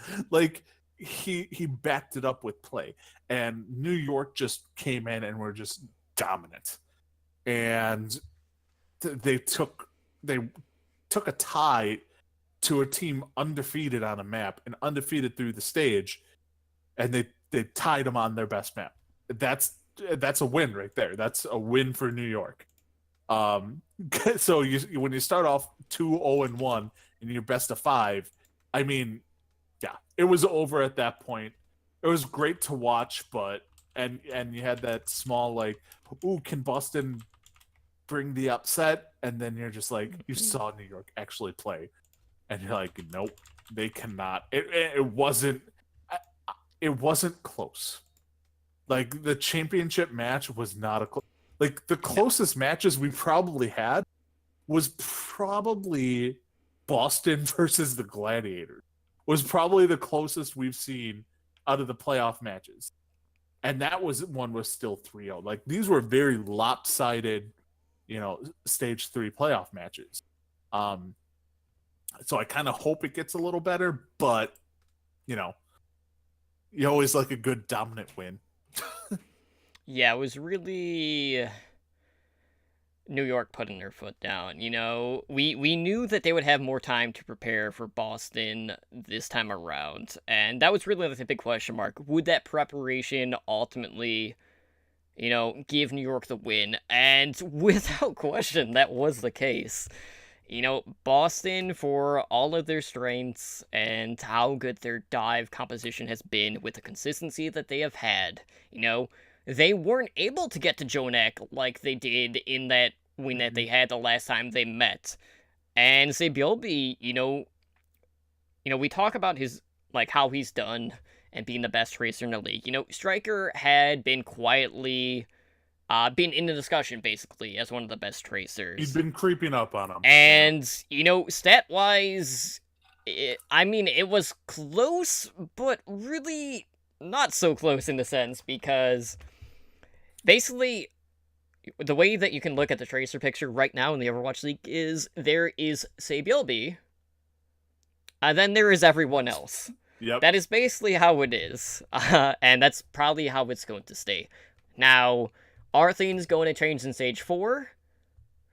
There's a very good chance, because who knows if Tracer will be in the meta, since Brigitta does kind of break the meta in itself. Let's go But we have to talk about, some Stage 4 stories, and I know we're running really long, so some of these we kind of already touched up on. So let's start with Brigitta. Obviously we got a new hero with a new map pool, and we can expect some major changes coming out from these teams. So, with that being said, Adonar, do you think that a lot of the teams are going to introduce Brigitta into the fold immediately, or do you think that this is going to be something that they're going to practice before bringing it out? Because, we've seen a team like Boston, right? They have been strictly a dive team. And if teams are coming out with Brigitta, well, their chances are, they're not going to fare so well if they're going up against Brigitta a lot. So, regardless of them having 5 supports on their roster, maybe they were preparing for the triple support, like we had talked about in the past. There's a chance that Boston could be in for a bit of a struggle. So, do you expect to see a ton of Brigitta, or is this going to be something that we'll get in kind of waves, like what we had seen with Moira when she was first introduced into competitive? I think day one we're going to see a large portion of her. I think maybe not to be as dominant, but to try and curb some of the dive. And that's what she's built for. She's built to curb some of the dive in the game, and I think people are going to be running her to try and stop that. Now, if it actually does stop dive is yet to be seen. In our ranks, yes, she does stop dive, but they're on a whole different, like the strats they work on, the strats they play, they're on a whole different level than anything we do. So we don't know how they're going to play her, but I think she's going to be, the first map is going to be Gladiators as a shock. And this is like one of the perfect teams to try it out against if you're the Gladiators. You're like, oh, so they have strong Tracer players. Despite what you say, Totem, they have strong Tracer players. It's a good team to try it out again. And so I think the first match of the week next Wednesday, you're going to see the Gladiators bring up Brigitte, and you're going to actually see how good she is against the dive. And I think that might trickle down to what people might think. It could turn out to be a Sombra type scenario where everyone thinks that, Sombra is going to be everywhere. And then you're like, oh, she's not. She's not going to be everywhere. But I think Brigitte's going to, I think she's going to be all over the place because she just fits that role of, she fits into so many different, she can be a second or third tank, she can be a second or third healer, she can be the most annoying woman in the game. So like she is the most annoying character in the game. In my mind, she's the most annoying character in the game. But I'm a tank, so of course I would feel she's annoying. But I think you're going to see a lot of it, and I think you're tank compositions. You're going to see a lot of Zarya as a counter to it, which spells well for the Shanghai Dragons, because you can have Grigori on Zarya. It speaks well for the Floated Mayhem, and the Outlaws. And the Outlaws, like for Spree. These people these teams who have good Zarya players who can't shine, they're going to be able to start to shine now. It's a matter of if they also have a good Brig. So I think we're going to see her day one, stage one, and you're kind of going to roll from there. So it'll be interesting to see what the Gladiators do against Shock. Yeah, I mean, if we do see the meta being broken, you mentioned Zarya, and on the opposite side of Zarya, that is normally paired with a Reinhardt. Now, Reinhardt, he can still kind of get displaced by Brigitta, but that is a very powerful tank combo. So we could see a lot of players that are normally on the bench getting to see a little bit more play if Zarya is entered in the fold. And, with King's Roke coming up into the map rotation, we can get back to that Zarya and Hanzo, combination coming out with their ultimates. But, I'm just very curious. Boston, they've been so well known for their dive, I want to see, how Brigitta is going to do against the top tracers. And then, if the top tracers get shut down by the Brigitta meta, then I can just be like, you know what, guys? If you're on ladder, just stop running the tracer. It's not going to work if Brigitta is on the field. But it is what it is. So it's going to be, I feel like the first 2 weeks are going to be that time frame of the indicator on how things are basically going to fall into place.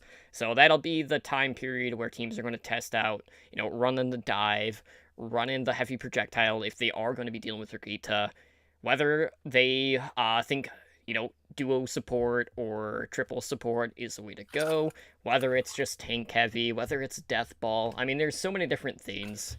Also, what DPS are going to opt to run, whether it's Junkrat, Pharah, maybe still seeing Widowmaker. I think you're going to see a fair amount of Widow.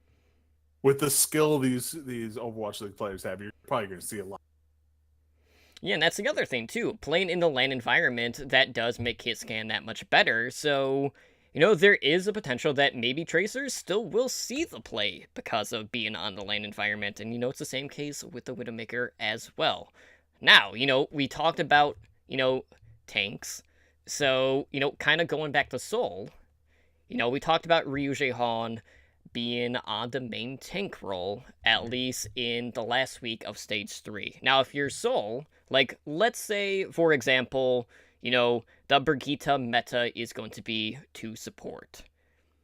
In that case, do you think Ryu Jaehoon is going to stick to the main tank role, or would you rather see him flex back to either Brigitta or Ana or Zen, depending on, whatever map they're on and the sightlines? I think I would prefer to see Ryu Jaehoon on a combo of Brigitte, and I love his Moira. I love seeing Ryu Jaehoon on Moira.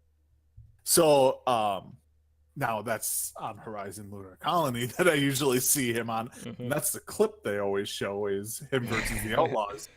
But I want to see him kind of be on okay, on this map we're going to need a Brigitte. Okay, we need somebody to play Moira. He can kind of fill that spot because I think we're going to see more Moira too, especially if you see a 3 support composition, because you're going to need that extra damage and you're going to need that healing from up Brigitte and tank. Now, I would not be upset if we saw Rage Kong on Winston all the time. I just worry that, and well, not worry, I hope we start to see less Winstons in this meta. I'm not sick of Winston, but I'm sick of every tank comp being the same. I'm sick of it being like, oh, who are the tanks? Oh, you're going Winston Diva. Okay, gotcha. So you're doing the same thing as you did the last 20 maps. Okay, cool. I want to see something different, and I want to see no Winston, and I want to see no Diva. And I'm hoping that happens. And if that does happen, then I think you'll see Rei Hong on, Brigitte or Moira, or even back on Zen if Zen is still a thing, and which it very well could be because Zen still is powerful.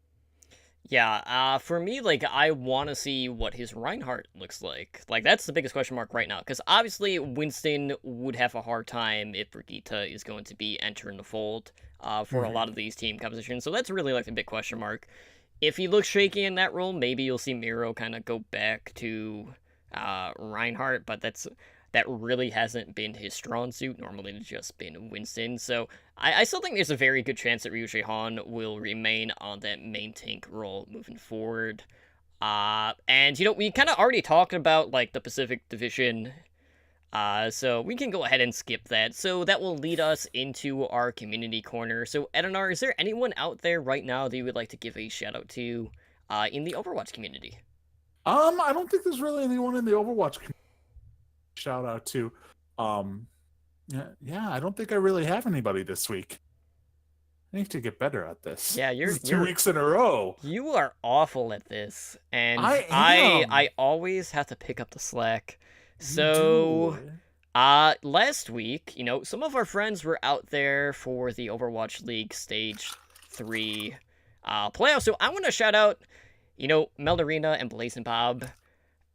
Over from the Overwatch League recap. They were there, and Squidsword, our former Heroes Never Die co-host, was also there. I think it was an intern for them as well. So, they got a ton of great interviews with some of the players out there. Their one with Bonnie, especially from the Houston Outlaws, was fantastic. Definitely check out the last episode of our recap. And of course, Andres is here too, probably still hanging out in the chat. Another great podcast, so definitely check them out if you guys haven't already. But, Bonnie was just so well-spoken, and yes, I know Mel kind of dodged my my question about the self-destructs and Bonnie getting caught out, but it is what it is. Yeah, we don't want to boost Bog's ego too much, so I would just leave it at that for now, but guys, we're probably like 2:10 at this point, so let's go ahead and close out the show. We went a little long today. There's a lot of stuff going on, and we cover everything. So, Edinar, why don't you go ahead and let people know where they can get a hold of us over on these social medias? All right. Well, you can reach us at email at hndoverwatch@gmail.com. You can reach us on Twitter at hndoverwatch. And then we are streaming presently live on Twitch at twitch.tv/OWLN show. So we are Twitch affiliates, so you can support the show by subscribing to our Twitch channel and unlock our network emoticon. So thanks again to everyone who's been watching our shows live and interacting with the chat. If you'd like to catch us live, we're broadcasting 3 nights a week. Overwatch League Network Monday at 7 p.m. Pacific. Heroes Never Die at 5 p.m. Pacific. Backcap Thursdays. So Heroes Never Die is Wednesdays starting next week. Yes. And then the back cap is switching to Thursdays at 7 p.m. Pacific. So host streams will be held on Fridays and Saturdays at 7:30 p.m. Pacific. I think Spider's going to be doing some streaming here coming up, and you are, and stuff like that, and we'll be able to play with people. Yeah. So basically Spider will be hosting like Friday nights, and I will be on Saturday nights. So whether it's like a game night or tournament night or whatever, I will be Let's the just one have fun, hosting yeah. Saturdays. Yeah. So if you guys want to hop on, do comp or quick play or arcade, whatever, 1v1 duels, I'm up for whatever. So feel free to stop 1v1 by. Hanzo. With the new Everyone Hanzo, challenge- absolutely. Everyone just come at me, bro. I'll probably still lose, but I'm better. Unless you're going up I against Slambo. I can make it at least somewhat competitive now, as opposed to just missing 800,000 shots. Yeah, true. You can join us on our Discord, discord.me/OWLN show. And then we are also on YouTube, the Overwatch League Network. We're getting close to our custom URL, so if you could help out by subscribing to our channel, we'd greatly appreciate it. All our podcast episodes are on there, top plays, other videos, all that fun stuff.